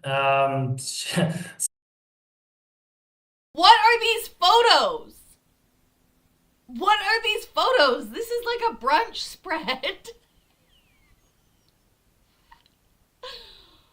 He has a photo of her on the couch reading a book. Like, oh, look at this lazy bitch.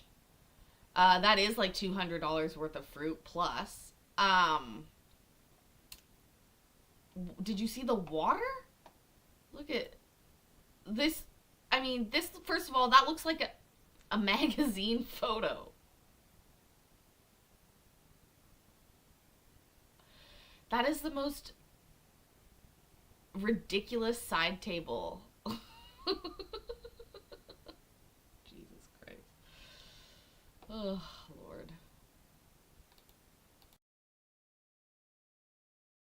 Lord. And I would say with Julie, we probably split. And I was the fun dad. So I met them where they were. I always got home and played and made life extremely fun. We went to Disney World every year and we went on great vacations. And Lacey was the more orderly and structured one. She wanted order and structure. She wanted dinner, everybody to sit in their spots, and the kids didn't want to sit in their spots. After they finished dinner, they wanted to jump over in dad's lap because we'd make we'd have fun times and laughs out of dinner, and they all wanted to feed me. So what else about Miss Whitaker's side of the division of labor in the home? She was pregnant 3 times. She breastfed our children for anywhere from 9 to I think 13 months with Desi. And as a result, the bulk of everything kind of fell on me. For Halloween one year, she bought me a costume that said Super Dad with 8 hands because I was the one that was always just loading the car, loading the kids, getting everybody ready because she was getting ready. Also on the weekends, I would wake up with the kids at 6:30, and it gave me 3 hours of extra time with them because she would wake up around 9:30 on the weekends, and so I got extra playtime, extra cuddles. That was how I had to work it in with my stressful business life. It looks from these pictures like you took a lot of family trips. Is that accurate, sir? Yeah, we took a lot of trips to the beach. We rented an RV during COVID and went to the Grand Canyon. We did Disney World and Disneyland every year. The kids, I didn't get to experience much as a kid, and so I've always wanted them to be able to experience life in different cultures, and so that's what we did. Okay. Let's talk about each child one by one. Tell us about Weston from birth to kind of now. Take just a moment or two to kind of explain what kind of kid Weston is. Well, it's virtually impossible to do it in a moment or two, but I know we're on a time constraint here. But Weston and I, from the moment of that picture you saw earlier, we've had a bond that's just been supernatural. They say not to be best friends with your kid, but Weston and I are best buds, best pals. He's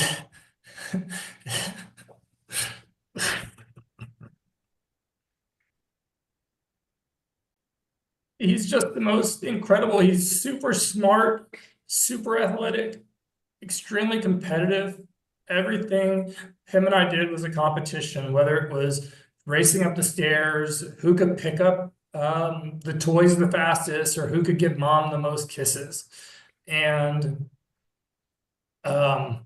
every free moment I got, he'd want to play baseball or go to the golf course or play Pokemon and just have fun. And the first time I talked to him once I was incarcerated, talk about being a best friend. He told me, Dad, this is all part of God's plan. I'm going to object to hearsay. Yeah. Okay. Um, I can move I on. mean, okay. And So what are the things that you feel like are important about Weston as a young human being who isn't in control of any of this, that whatever's going to happen here is going to happen sort of to them rather than by their making. So tell us about your understanding of the kind of child he is and your concerns about whether you're going to get to remain a constant in his life. Weston, we're fortunate he's got a great group of friends that they play sports year-round. He's just got a great little support network in the friends and in their parents. He he's all in on playing sports, and you know, my role in his life was just somebody to give him attention, show him he's loved, take him out and spend time with him. And once I was incarcerated, my friend Ryan that was on earlier, he was, you know, kind of stepped in and spent a lot of time with Ryan, but through circumstances which I don't think we need to bring up to the court today, Ryan has been alienated from the kids, and I just don't know what father figures or men are in his life. And every time we talk, he asks, "Dad, when do I get to talk to you?" Yeah, I guess hearsay. But I'm a force of love for him, a force of encouragement. We did math for 30 minutes on our video call the other day, and I want to do everything I can do to show up for him, whether it's showing up on video or being back and reuniting with him and being there for him. Okay. So just before we move off of Weston, I'm gonna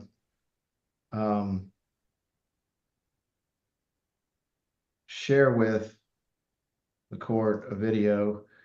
You provided me a few short videos of the kids for use in evidence, and when you did, you sent them to me with date marks in the profile names. Do you recall that, sir? Yes, sir.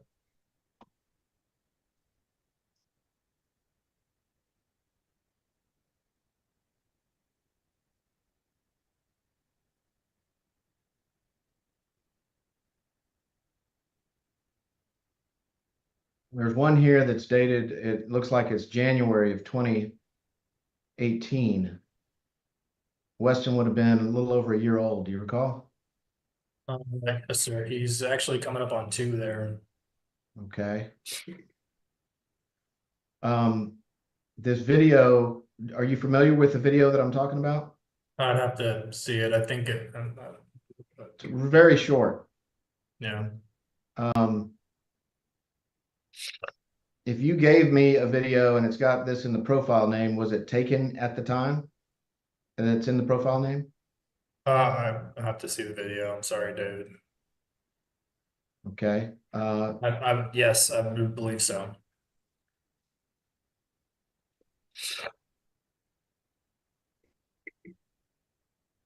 In any of the videos that you gave me, did you alter them, change them, edit them, take anything out, anything like that? No, sir. I'm going to offer respondents 59. No objections. I think she said no objections. 59 is admitted. That's correct, Judge. Sorry. We're not even It was seeing just They cut off a suck at little. showing videos. Can the court see this video that's playing? No, I cannot. Okay.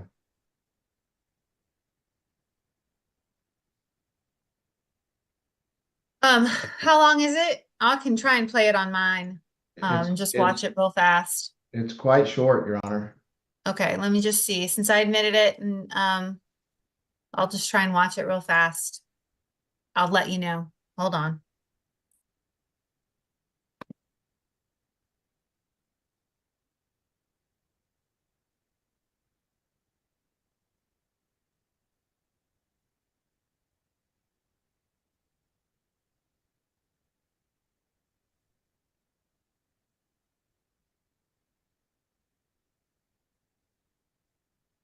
I watched it. Could you, Your Honor, if you don't mind me asking, could you hear it as well? I couldn't, but it looked like a cute baby saying daddy. Kind of important to hear that one, but that's all right. I can move on. Well, I mean, I don't know. I can't make it play audio if it didn't have audio. I tried. So if you want to try to get me audio of that, you can, but I can't make it do something that I didn't have. Was he saying something other than audio? I mean, other than daddy? Yeah, it was just kind of a demonstration of affection between father and son. Sure, I'm sure it was. It looked like he was a very happy baby. Okay. Mr. Whitaker, and I'm going to go ahead and the same is true for all 3 of these next ones. 60, 61, and 62. Yeah, if you can, you can try. I don't know. I see it now. I now actually see it on screen, but it's showing up with the, the warning cone. And so I Right. don't know what that means. Well, I'd like to offer That means that R60, he's using 61, and VLC 62. Media Player, Judge. That's actually their logo. It's not a warning cone, although I guess that's an interesting interpretation of that. Yeah, that just means he's using VLC, which means his computer's old, I'm guessing, because I don't think VLC is around anymore. Also, the kids are in this video. I'm just showing you the aerial there. Is it still around? But anyways, it doesn't mean that there's a problem with the video. It's just no lawyers can figure out how to put videos up onto Zoom while they're already connected. I think you have to be out and then connect. I don't have any objections. And 63. Well, and 63, although I don't know that I'm going to play 63, I'm going to reserve that. I don't They're have any all objections. admitted. They're all admitted. I will try to play this, and if it plays, then great. If it doesn't, then I'll ask the court to do it.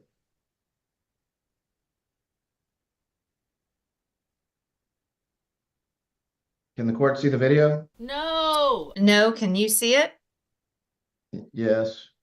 Just a second. I mean, I can see a screen, a frozen screen with aerial. That's what I can see, but I Okay. don't see anything playing. Then I'm going to do this again.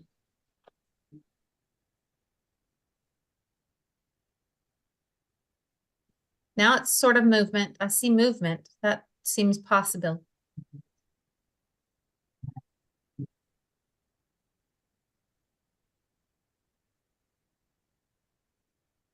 I can't hear anything, but I can see it. Well, they're singing happy. That's an off-brand aerial. That's an off-brand aerial, folks. I'm sure she was expensive, but come on now. I'm trying to avoid the child being shown here, but Birthday, and it's a shame because it's really nice. And that's Desi. oh, is Desi the one that he skipped the recital for to go bone the 15-year-old? Forgive me. Maybe I'm wrong on that. Which one was that? I think that was Desi, right?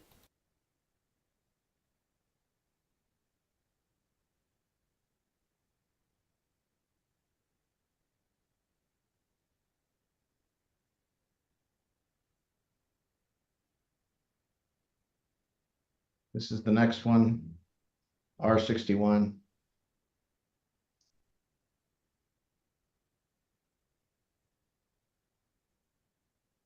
This one actually looks dangerous. They've given the child like what looks to be fire crackers.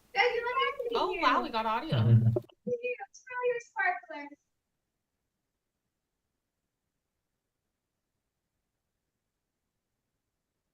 I could hear it that time.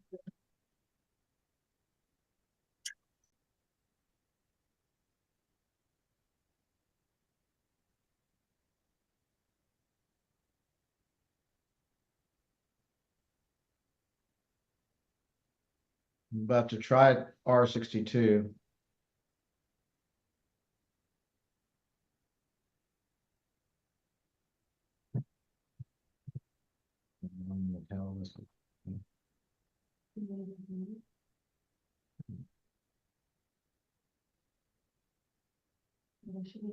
Where's the stop? Where's the stop screen?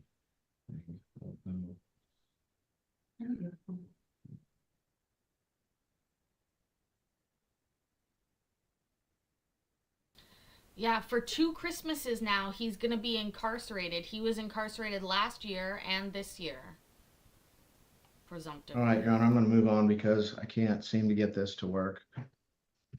So, Mr. Whitaker, if you would mind, tell the court a little bit about Desi, and kind of like you did with your son, but just kind of from birth up to now. All right. Desi stole my heart from the day she was born. She is the ultimate girly girl. She loves princesses, rainbows, unicorns, and makeup. As you saw from that video, my favorite hairstyle for her was two up ponytails. And when I went out in public with her, every time we went to the grocery store or anywhere else, it was like being with a celebrity because everybody would stop you. And being the second child, she didn't necessarily need attention, but when she did want it, she knew how to go get it. If you were Oh, those second children, they don't need any attention. Never. It's incredible. Don't even offer them.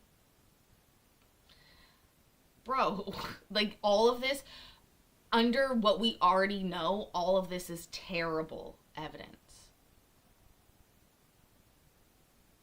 If he didn't have these charges pending, it would be fine. But he does, bro. Don't talk about little girls wearing pigtails, man.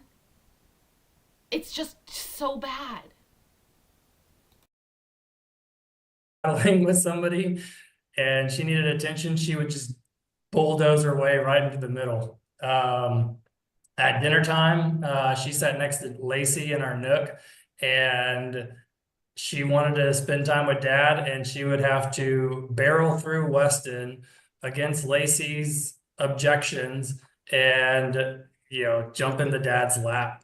Desi and I, we have a lot of fun drawing together, painting together. She's our little artistic one. She's always singing, dancing.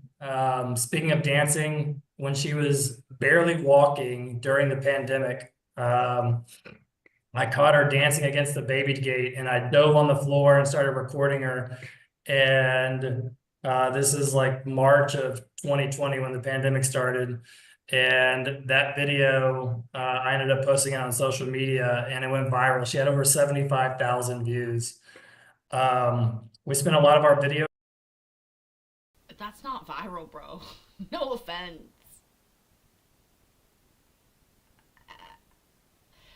Uniquely, I'm uniquely positioned to, like, bro, you make a lot more money than I do. You're better at wealth management. But 75,000 views is not, and also of a baby. Oh, Lord Jesus. Calls, drawing. She loves teaching me how to draw the stuff she's learning in kindergarten.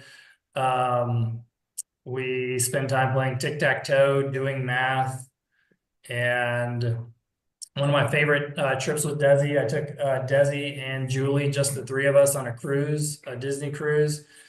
And it was 4 days, 3 nights. And the girls dressed up in their princess dresses every day. We got professional photos done on every corner of the boat. She got a complete makeover from her fairy godmother at the Bippity Boppity Boutique. And once again, it was like I was with 2 celebrities everywhere we went. And let you pause right there because I have another photo that I want to use while I'm asking you a few questions. First of all, what is this we've got up on the screen, sir, if you know? The kids made this for me with I believe the help of Lacey for my birthday in 2023 after we were separated. You gave this document to me, and have you altered it in any form since giving it, since it was received by you from the children? No, sir. Is it a true and accurate representation of what you received from the children? Yes, sir.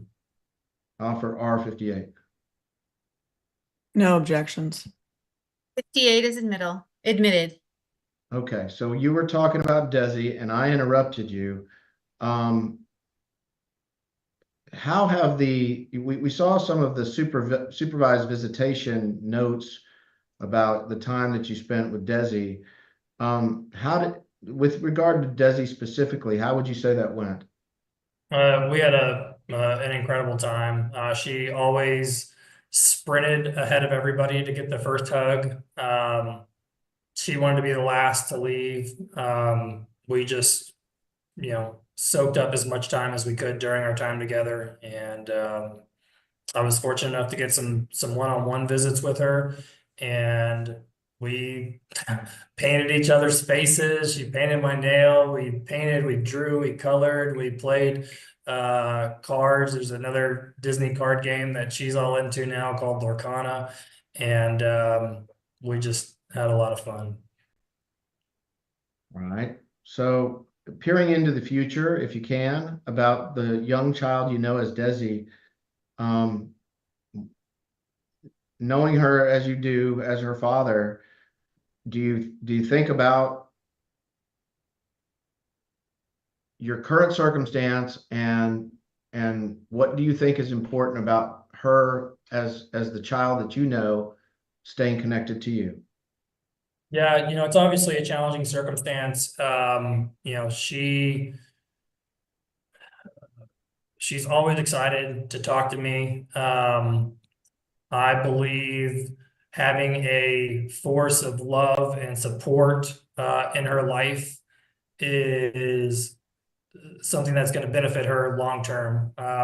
These circumstances are really difficult, not only on Lacey, me, but they're also difficult on the kids. And I want to be able to show up and support them and help educate them, encourage them, and as much as I can through this process while I'm away. And I'm excited about being able to get reunited with them in the not so distant future.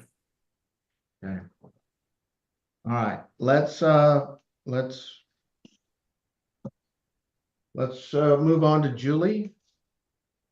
Now, you were asked questions by Ms. Locke about, what it is Julie knows and what it is she's aware of at her young age. How do you think the supervised visits have gone with her? Julie and I, we've had a great time at the supervised visits. The best one, I would say, was when I took her and Desi to the Princess Spa. And for a 3-year-old, she soaked it up. It was like she was a natural at this Princess Spa, like she belonged there. They got cucumbers on their eyes and got mini facials. They got pedicures and manicures. They got makeup and face jewels. And then there was a runway where the fairies introduced them, and she just kept coming down the runway over and over, just excited and with the biggest smile on her face. And she always wanted to be in my arms. I carried her everywhere we went, which meant I also got to carry Desi as well, because if one of them was in my arms, the other one wanted to be there. And we just had a lot of fun. So I'll show you real quickly, Respondents Exhibit 56.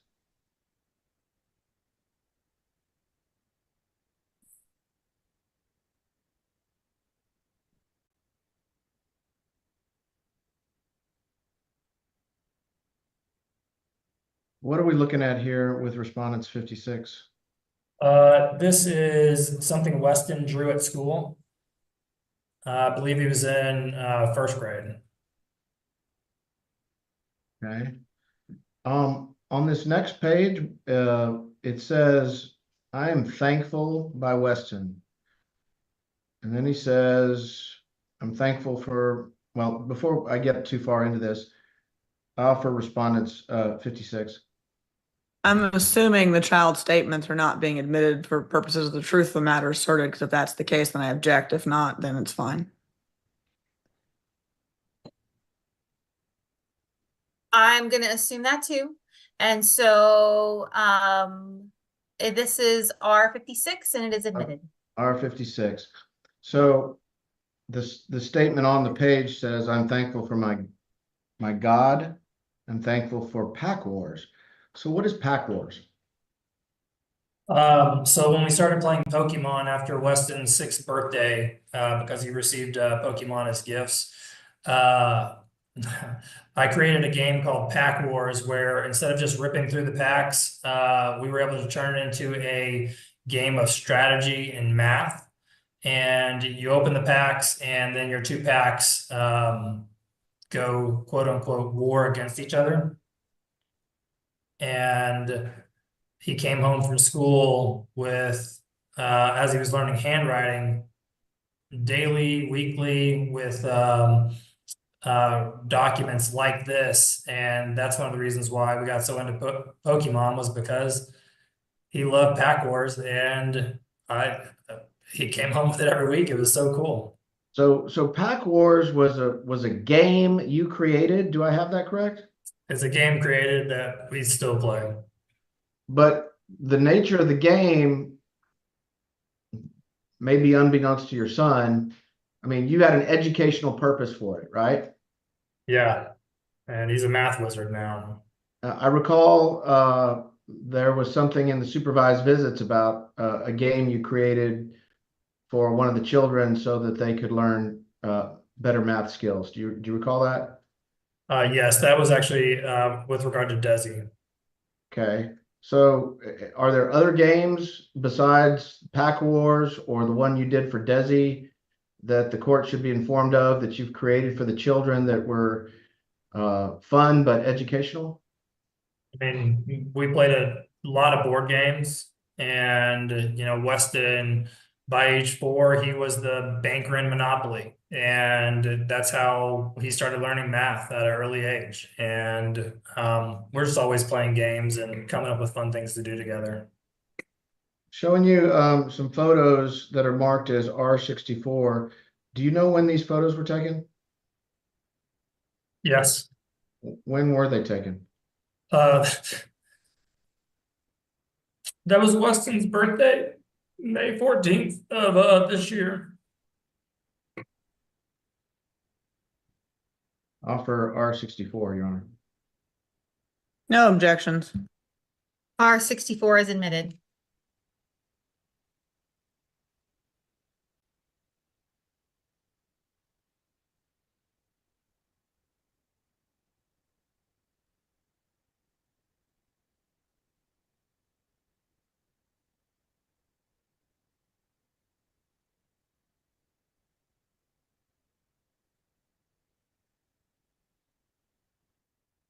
We see them, they're gross. Turn them off.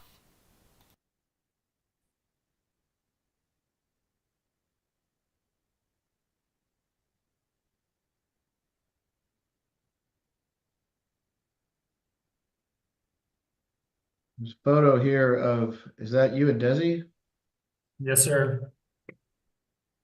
Is it a true and accurate representation of you and Desi? Yes, sir. Offer respondent 65.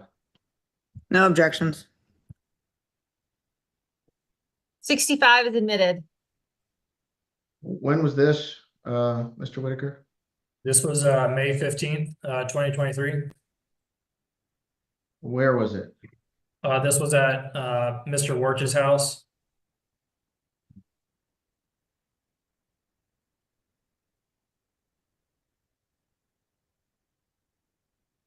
So if you wouldn't mind, tell the court what you're aware of is available, at least where you are now and where you may or may not be, if you are allowed to have visits with your children while incarcerated.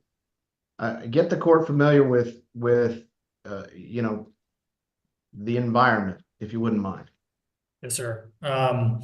So currently I'm in a holding period, waiting trial.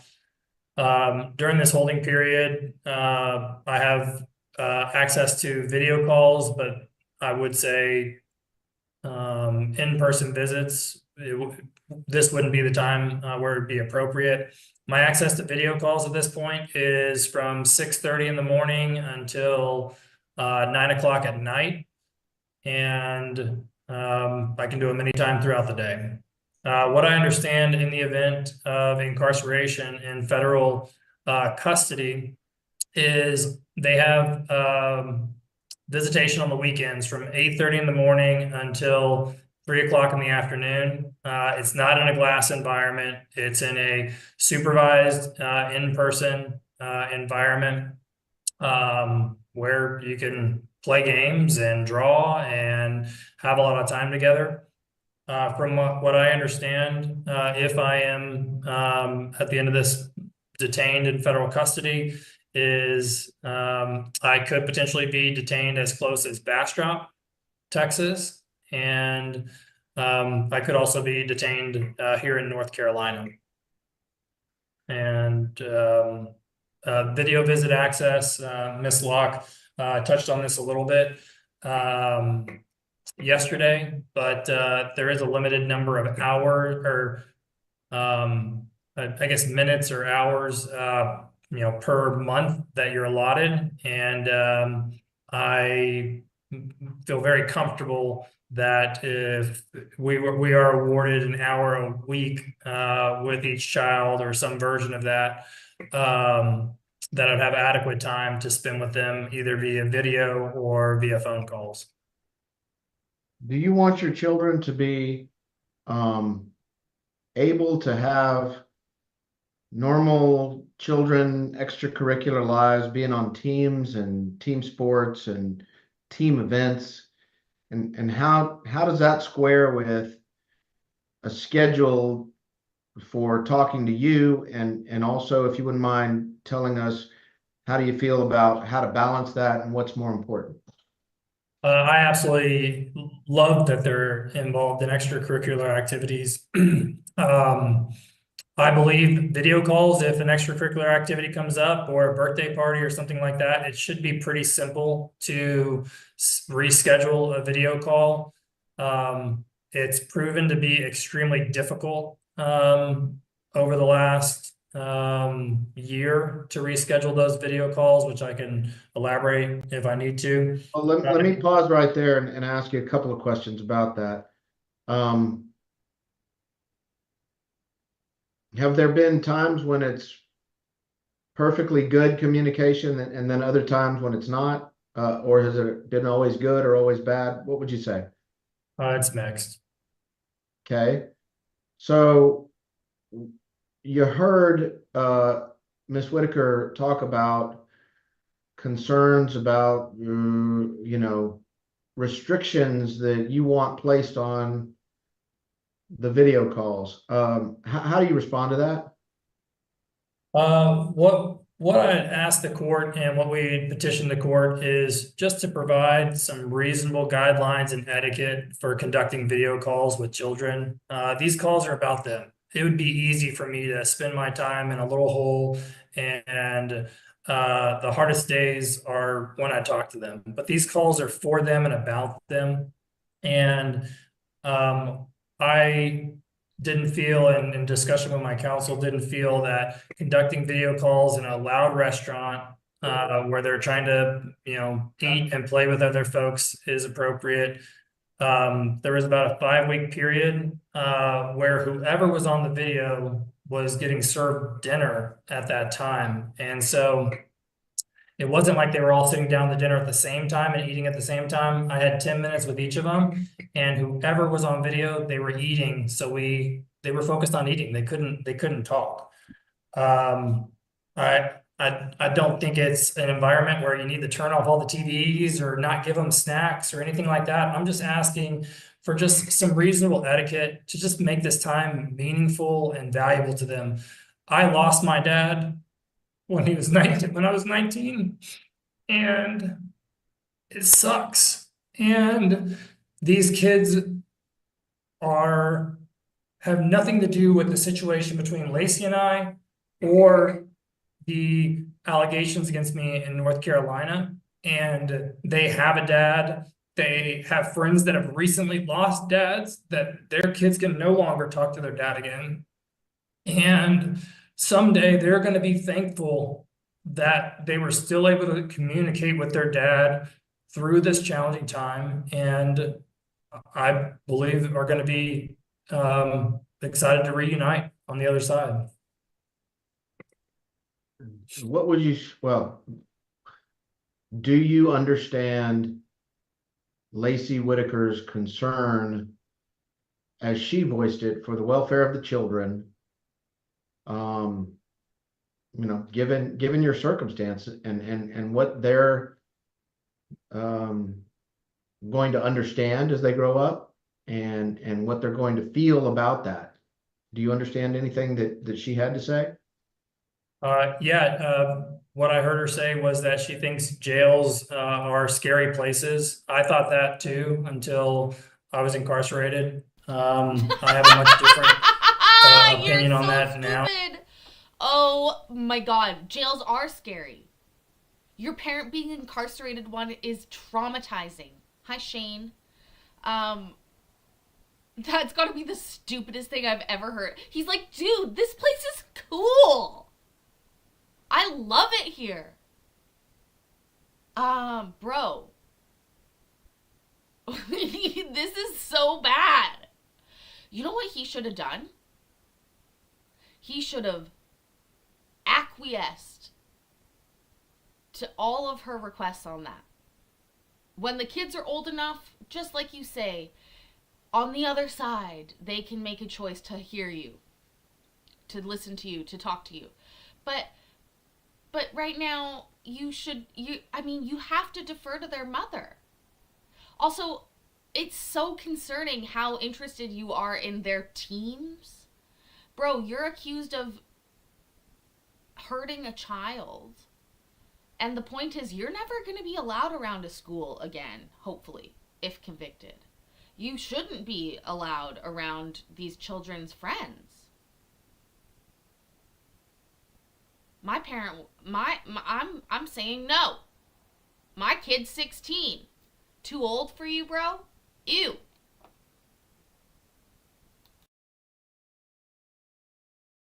And I've done a tremendous amount of research on the impact of children being alienated from a... Judge, I'm going to object now. This is non-responsive and he's not an expert in this area. He's not offering it as expert testimony, Your Honor. He's just trying to Overrule. add color. Overrule. He can answer. I've done a tremendous amount of research on how to help children through an incarcerated parent situation. And children, they want to know what's going on. They want to know that their parent is okay. And by being able to come to the facility and see that it's safe, I feel like that reduces, from my research, a lot of anxiety for the children. It also helps continue the relationship so that when there is a reunion, when we are reunited, that we'll be able to move forward and put the past behind us. Are you concerned at all that at any point in time, the children will feel like you don't want to be in contact with them? I'm unable to control the communication and the narrative that's shared with the children. And I would ask, that when the time comes and when we need to share what the past looked like and what happened during this time, that I'm part of the conversation. And I look forward to sharing with them the complete honesty. I wish I could share with the court today. But we're not in a position to do that yet. And I don't want the children to think that I wasn't fighting for time with them, as unfortunately has come up during our video visits.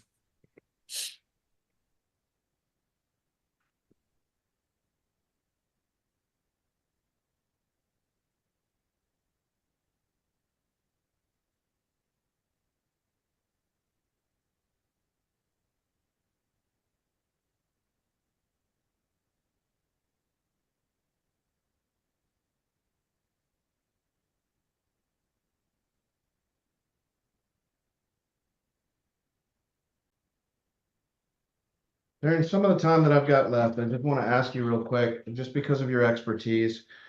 You heard Ms. Desai talk about some criticisms of why, how you estimated the performance of your investment. She didn't really argue about the amounts contributed really, or the math. What she talked about was the fluctuation and not knowing which investments would have performed in which ways. How do you respond given what you heard, sir? Yeah, just to discuss it quickly. What I heard her say is she didn't have all the information. It wasn't provided to her by opposing counsel. We have all the information of all the statements. From what I understand, they were provided for the LPL IRA. Opposing counsel also subpoenaed LPL, and I don't know to what degree why they didn't provide those to Ms. Desai, but all of the data was there and available. She said that she didn't think it was reasonable to use the S&P 500 as a investment in the tracing. What she didn't mention is that 401k plans, and I don't know if the court is aware of this, they have very limited investment options. The reason I was very successful in my career was we would roll 401k plans over into an IRA because of all of the investment options available. Inside of my 401k plan, there were 6 investment options and there were target funds. I invested in target funds, which actually would have had a much lower return than the S&P 500 over that 18-month period. And I used the most aggressive investment, the best performing investment over that period for the community property portion, which showed returns of 20 to 35% over a 1 to 18-month period, which nobody's getting that. And that's why I felt like, we used a very conservative assumption in that situation. Well, I apologize for bouncing around, but there's a bunch of sort of cleanup questions that I have to make sure that we've tried to address. One of the complaints I heard during Ms. Whitaker's case in chief was regarding the number of motions to compel that I personally filed. On the date that I filed any motion, did we have all the documents that were requested in the motion? No. Those would come after the motion and usually right before the hearing date? Yes, sir. Judge, I'm going to object to the mischaracterization because they were supplementation issues, not deficiency issues. Well, the Which is problem was testifying. So fine. it doesn't even need to just, honestly, he just was testifying. So, and leading and all of the things. So there was a lot of problems with that question. I know y'all have disagreements about what happened and you can deal with it in legal argument. But if you're going to ask your client questions, Mr. Kazin, watch the leading and we'll just go from there.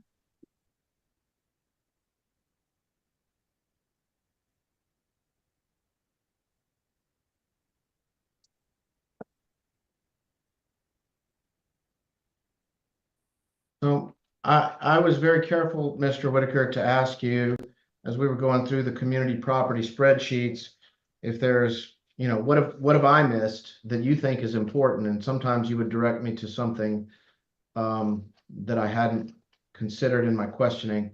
So I'm going to do the same thing with regard to your kiddos. Is there anything that I have failed to give you the opportunity to mention that you would like to say to this court you think is important to know about how it renders judgment on final conservatorship issues as it relates to child support or healthcare or possession and access, whether it's video or weekend or whatever? Is there anything that I've failed to give you the opportunity to say? Yeah, there are two primary things I'll point out. The first one is in our petition, we requested to be joint managing conservator. While the circumstances right now are difficult and challenging, I've always been heavily involved in the children's lives. I've always been involved in their decision making. And I believe that on the other side of this divorce, Lacey and I, we've always been able to make decisions that we felt were in the children's best interest. And I believe that together we still would be able to do that. And on the day I walk out of these doors, I want to be part of their lives and am would really enjoy the opportunity to continue helping make those decisions. The second thing with regard to the children is just the video access, the makeups. It turned into just a really difficult experience for them, not knowing when they're going to get to talk to their dad again. Even just these past 2 months, they've got to talk to me, I think 4 times. And I've been more available during incarceration during these past 2 to 3 months than ever before. However, Lacey just doesn't answer the call. Yeah, bro, because you're in jail. You can't pretend like you're more available. You're less available. You're the least available of all. Because guess why, Rusty? Guess why? Oh, fuck. Oh, shit. I'm running late. Hey, Rusty. Rusty, it's Lacey. Hey, could you do me a favor? Could you pick the kids up for me? I'm running a little bit late and the nanny has to finish. Oh, right. You're in jail. You can't.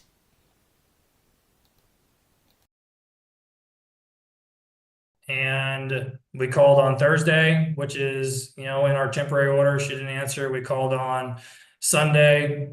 She didn't answer. She just doesn't, she doesn't answer the calls, doesn't offer makeups. There's, throughout this process, we've requested makeup calls. And talk about attorney's fees. I mean, you should be able to reasonably decide on a makeup call. I've spent thousands of dollars asking my attorneys to talk to her attorneys because we were unable to decide on, she's neglecting the makeup for the children. Your Honor, I've got on the screen a document. I didn't think to put an exhibit label on it because I thought it had been signed with the court. Ms. Locke and Ms. Dyerly, who represented Mr. Whitaker ahead of me, both signed it. I've seen where it's been sent into the court, but for whatever reason, even though I've seen a couple of messages to Judge Arth, I believe, it's not been signed, but this is supposed to be the order of the court. Perhaps you see an agreed further temporary order in the file. If you do, I'm going to ask you to take judicial notice of it. You mean a signed, agreed, further temporary Yes, order it's file? possible it got signed and it got by me and I didn't see it. I don't know what, I mean, it obviously wasn't me either. Ms. Locke, do you know? I don't, Judge. So I mean, I know we had an agreement because there was a Rule 11 agreement regarding this. I know it was submitted to the court. I will have to look in the file real fast to see if we actually have a signed copy. I can have Mr. Diaz look right now and see if we can find it. and Your Honor, I just asked for permission to examine my client about the terms and conditions. I don't know that I need it to be evidence in order to elicit his testimony, but I do need it as an illustration tool. And as I said, I'll say to the court as an officer of the court, this is a true and correct copy of the one that was signed by both counsel. Mecklenburg. I think we have the filed copy, Judge. I would love. Do you have a file mark date, Ms. Locke? It was filed on 11/27.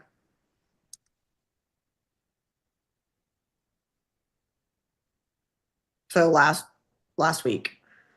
Okay. Mr. Diaz will email it to you, Mr. Kazin.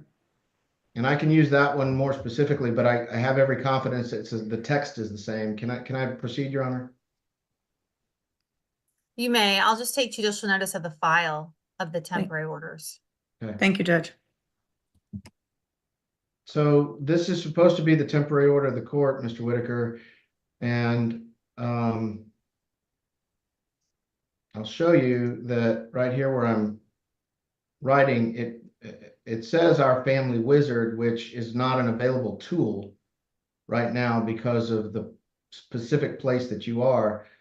But that aside, do you have video contact with the children in Miss Whitaker's home? Yes, it's been very limited. But you have a method that's called PayTel, is that correct? Here's the thing, though. If you,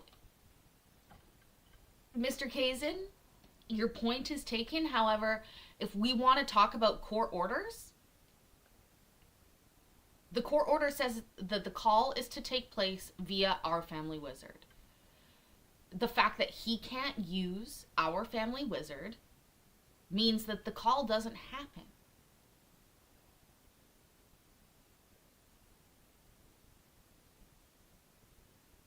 It's not replaced with a prison service because of that. I don't think they're violating the Our Family Wizard. I would love it if she just popped up and was like, no, I signed on to Our Family Wizard every time for the call. Oh, that'd be so beautiful. Oh. I have a method, absolutely. Okay. And so, and you and Ms. Whitaker have used that method to speak with the kids before already? Yes, sir. And again, this language is used here, it says our family wizard, but that's not available. Nonetheless, there are some specific times that are outlined. It says Sundays each week between 6:30 and 8:30 p.m. 30 minutes each child. Did you try to make a call this past Sunday? Yes, sir. Were you successful? No, sir. Did you try It on Our also Family says Wizard? on Thursdays for 30 minutes. Did you try on Thursday? Yes, sir. Through Our Family Were you Wizard? successful? No, sir. Shocking.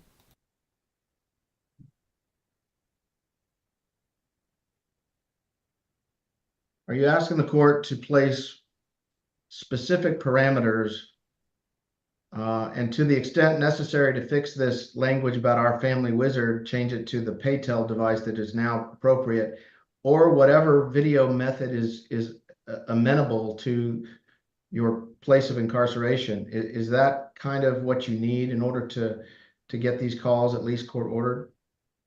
David, what I would ask the court is, we don't know what the next month is going to look like. We don't know what the next year is going to look like. We're asking the court for an hour a week with the kids. We were asking for 40 minutes a week previously. And there was many times where we weren't even getting the 40 minutes a week for the children to be able to spend time with their father. What I would hope through this process is that we have two folks that the court can agree, can make some kind of agreement or some kind of request that these are important for the children, that they need to happen weekly, whether it happens Sunday at 6:30 or Thursday at 6:30. I think it's to support the children. This worked. What we found that worked was, Sundays at 6:30 and Thursdays at 7 o'clock. But there's times when there's other things going on. I imagine Lacey was probably driving home from her parents' house, and traffic on Thanksgiving on Sundays is terrible. And so with that, I would say, hey, there's a little bit of grace. If you're not available on Sunday, let's shoot for another day. But our communication has been so restricted that the only way I can communicate with her is to pay you your hourly fee to communicate with Miss Locke. And we just need a form of communication that's in the best interest of the children, that we can reschedule these and commit to them for the children's sake. And yes, the system right now is PayTel. Like next month, it could be TelPay. Next year, it could be Verizon. The order, whatever it says, should describe whatever's available generally, because it's always going to be a different provider. Is that fair, sir? Yeah, and then on the other side of this, I imagine we would go back and petition the court to, make adjustments. Okay. Thank you. Or come to some kind of agreement. One last chance, sir. Is there anything else that I left out or didn't give you the opportunity to say? Regarding my children or in total? Well, if I'm about to say past the witness, so if there's anything that occurs to you, tell me what it is.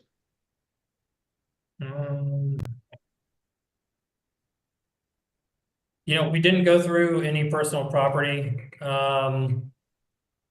in our examination. I don't know if that matters. Well, there's an exhibit. And I may need some direction from the court, Your Honor, because counsel and I did speak during lunch. I'm not sure how much is agreed. I think we're kind of on the same wavelength. And if you're figuring on having us back, I would simply ask that you continue the proceeding to whatever date that is, so that we can get the estate organized. But if you're really going to have a hard stop today and render judgment, then I'm going to offer each of the exhibits that is named on the far right corner of our proposed disposition of issues, and I can give you a list of those. I mean, what? So you're done with your client? You're about done fast. asking him questions? That's correct, but I'm looking Okay, that's for... great. Then Miss Locke has about 3 or 4 more minutes. I think we can talk about logistics. Miss Locke has 3 or 4 minutes left of her time. She may not have any questions for him, but I think I should. If you're passing, she has that. I'm going to pass. I just don't want to say rest if I haven't. Correct. No, I get it. And we'll talk about that in a minute, but let me first see if she has any cross-examination questions with the 3 to 4 minutes that she might have left on her time. Judge, the only thing I want to do is introduce P78, and I'll share my screen. And it is and just so the record's clear, I have no other questions for Mr. Whitaker. All right. But I have no questions for Mr. Whitaker. Got it. No, I only have 4 minutes left. It would take longer than that. But this is P78, and this is my client's. It's the Roth IRA bank statements that from 2017 to present were in. Anyways, these are the true and correct copies. So I moved to introduce P78. No objection to P78, Your Honor. All right, P78 is admitted. Okay, so obviously, I think this case was a little misrepresented to me back in December or 3 weeks ago, when it was represented that there wasn't a lot of property issues. I think how y'all perceived it and how I perceive it are vastly different. And so I need to consider what all it is that I need from you. But the first thing I think I need is some sort of joint, maybe just, can you at least agree on what the questions are? Like, I know there is a waste issue with regard to the babysitter and the attorney's fees, or a reconstitution issue, whatever you're calling it, Ms. Locke. But I think there's an outstanding question about that. There's an outstanding question about Mr. Whitaker's separate property as it relates to 3 or 4 different accounts. I kind of got a little lost in the weeds about that. I got to be honest, because y'all just kept throwing accounts at me with numbers, and that was a little hard to follow along with. But I know that there is that issue too. And then it comes down to a question of fault, and you're asking for fault on basis of cruelty, I think. Correct. And whether or not, if I grant that, whether or not you would get a disproportionate award, because even in Mr. Kazen's presentation, granted, he doesn't think you get the reconstitution. He doesn't think he thinks there's some separate property. But I think once he gets to his numbers, he's even saying it's a 55-45. almost felt like to Miss Whitaker's favor. And so granted, the devil's in the details there, but I understand that. I think those are the big issues with property, but I think that just kept getting very confusing. I maybe wouldn't have done this by Zoom had I known about the significant property issues, because those actually do work a lot better in person. But it was represented that there was maybe one property issue, and there turned out to be probably like 8, 9, 10 to the extent of hundreds of thousands of dollars. And so I just think that got a little more difficult to do by Zoom. But I'm doing my best with it. I think I caught up a little. Because of that, I'm not going to ask you to rest, because maybe we have to put in some more evidence based on questions I might have. But I am going to ask you to do some sort of, if you can, joint presentation to the court that is at least almost as if, what are the major questions that the court has to answer to get you to the property division you need. I understand the conservatorship issues. That really, I mean, there's obviously a big disagreement, but I think I don't need it necessarily broken down for the court. I think the one thing that neither of you presented, just so you know, that I think is on the table for the court, though I understand why neither side is asking for it strategically, is some sort of divorce decree that allows, like many sorts of divorce decrees, that allows for contingencies based on what happens to Mr. Whitaker in his criminal trial. Thus, there's a time frame right now based on him awaiting trial. There's a potential time frame based on dismissal or acquittal, and there's a potential time frame based on a potential contingency based on conviction. And I think even more than that, there are some other options, I think. But I think those are the three big ones, right? We have acquittal, dismissal, and we have conviction. And we can, within the context of best interest and just and right, basically make rulings based on that. I try a bunch of cases. To your point, Mr. Kazin, basically every case I've ever tried in family court has things we don't know. I've never gotten one where I've gotten all the information I needed and everything I could possibly need to make a ruling. I do agree there's a pretty big thing we don't know about this case, but I try plenty of cases where that's the situation all the time. So I'm just going to take it all in. Also, y'all have given me a lot of significant exhibits, I think, to look at too, that I haven't had time during the presentation of evidence to really go back through them. So I think I just need time to do all of that. What we'll probably do is reset this for an in-person setting after y'all have had time to kind of do that joint presentation, some sort of joint document to me, almost like an agreed, denied, or rule for respondent, rule for petitioner type of, almost like a checklist kind of. And I recognize you may not be able to do it completely because some of it's going to be a decision tree type of thing. But I think there are some things, like just especially with regard to your presentation, Ms. Locke. Does the court find there is waste? If so, correct. How much? Does the court, that sort of type of thing. And then I think you have the burden, Mr. Kazin, with regard to some of this separate property. Does the court find this to be separate property or not? And, if yes, how much? Kind of that sort of thing. I think there are ways to do this that could be helpful, that get us there through a little more efficiently. That would be better to do at a later date. Then you both, I think Ms. Locke has attorney's fees that she's seeking.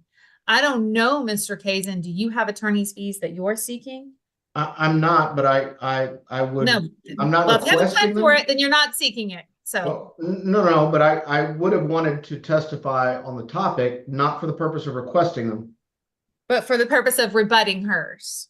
Yeah, and to talk about the reasonableness on each side, et cetera. Right. Well, maybe we'll make her do an affidavit, and then when we convene with her fees, And then when we convene, if you have any questions about that affidavit, you'll be able to do that at that time. Okay. That's another reason to not close the record. And that's fine with me, Judge. Can we go ahead and get some kind of date on the Yeah, court let's do so it. that I mean, we have, I- we need an end date. My client's really ready to be divorced. No, I It- got you. And I could even potentially render. My problem with rendering is I think I know what I'm going to do on fault, but I need to check one thing. I really just need to check the law as to a couple of different points before I make my ruling on fault or no fault. And so, or fault or, Irreconcilable differences. yes, irreconcilable differences. So, I don't want to belabor this forever, but, we could potentially do it the week of January 6th. I'm the duty court that week. The only problem I have is I am scheduled to be, I have a Bell County trial that may settle in the next couple days, but we'll also have two trial settings. One's the 16th of December, and then if that one doesn't go, then we're going the 6th. So I would say I could set it, but I just don't know what's gonna happen with that Bell County jury trial. Well, it's not a great week for me either. I was giving that to you because I was trying to be mindful of your concern about your client, but it's not a great week for me, so I'm okay to not set it that week. So Does the the court have next week anything? I would have is the week of January 20th. So I'd be able to do it the 22nd, the 23rd, or the 24th of January. I can do the 23rd or 24th. I'm good either of those days, Your Honor. Then let's set this. I've lost my JEA. She has gone, she had to leave early. But let's set this for closing argument and motioned closing argument and follow-up. We'll leave it open, right? Like we're gonna leave the case open because I don't want to quite close it yet in case we've all forgotten something. Yes, Your Honor. An in-person setting at 9 a.m. on January 24th. I don't know if Mr. Whitaker will be able to be here or not. I it sounds like the jail has worked with him, though behind the scenes I learned that has been a little bit more difficult than perhaps I've been led to believe.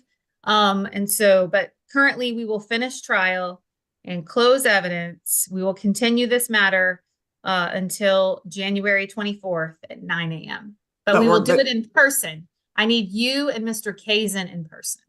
Yes, Your I Honor. don't care if anybody else is in person because the only evidence, in my opinion, that's left to do is your attorney's fees and closing argument. But and to have some sort of understanding in the room together where maybe we can walk through these questions one by one in a little bit better way than we've been able to do it by Zoom. But that's my intention. Obviously, it's open courts. Your clients can be there, but I don't need them there for my purposes. Thank you, Your Honor. Any questions? So the record's clear, evidence is not closed officially not. until we come back in January. Yes. Okay. That's just to leave ourselves a little bit of an out. Who wants to fly me to Texas for January 24th? I would love to do that. If we have forgotten to do something, Mr. Whitaker is raising his hand. I'm okay. You asked if That's a there's, you. you asked if Go there's ahead. any questions. Can I ask? Between now and then, The temporary orders are still in effect.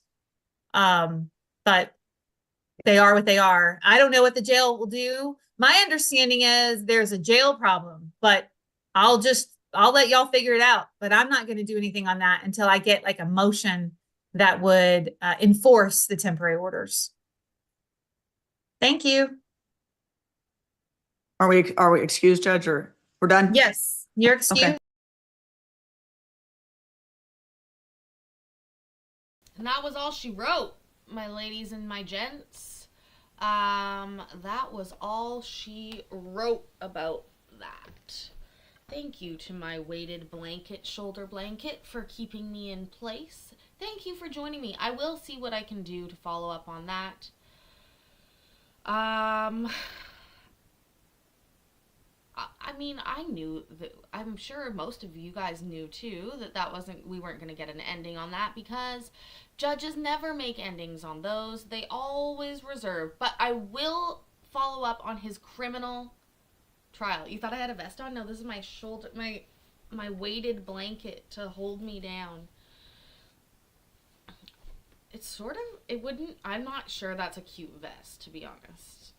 Anyways, regardless, I hope you guys have a wonderful day. Listen, this went on a lot longer than I thought it would. I don't know why I didn't realize it was going to take 3 hours.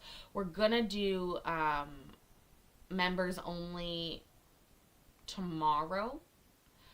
Again, a Monday, I know. But it'll be afternoon, evening tomorrow. Okay, so keep an eye out for that. I hope you guys have a wonderful rest of your day. Remember that I love you and I'm proud of you, and I will see you in the next video. Okay, bye. Ways down red.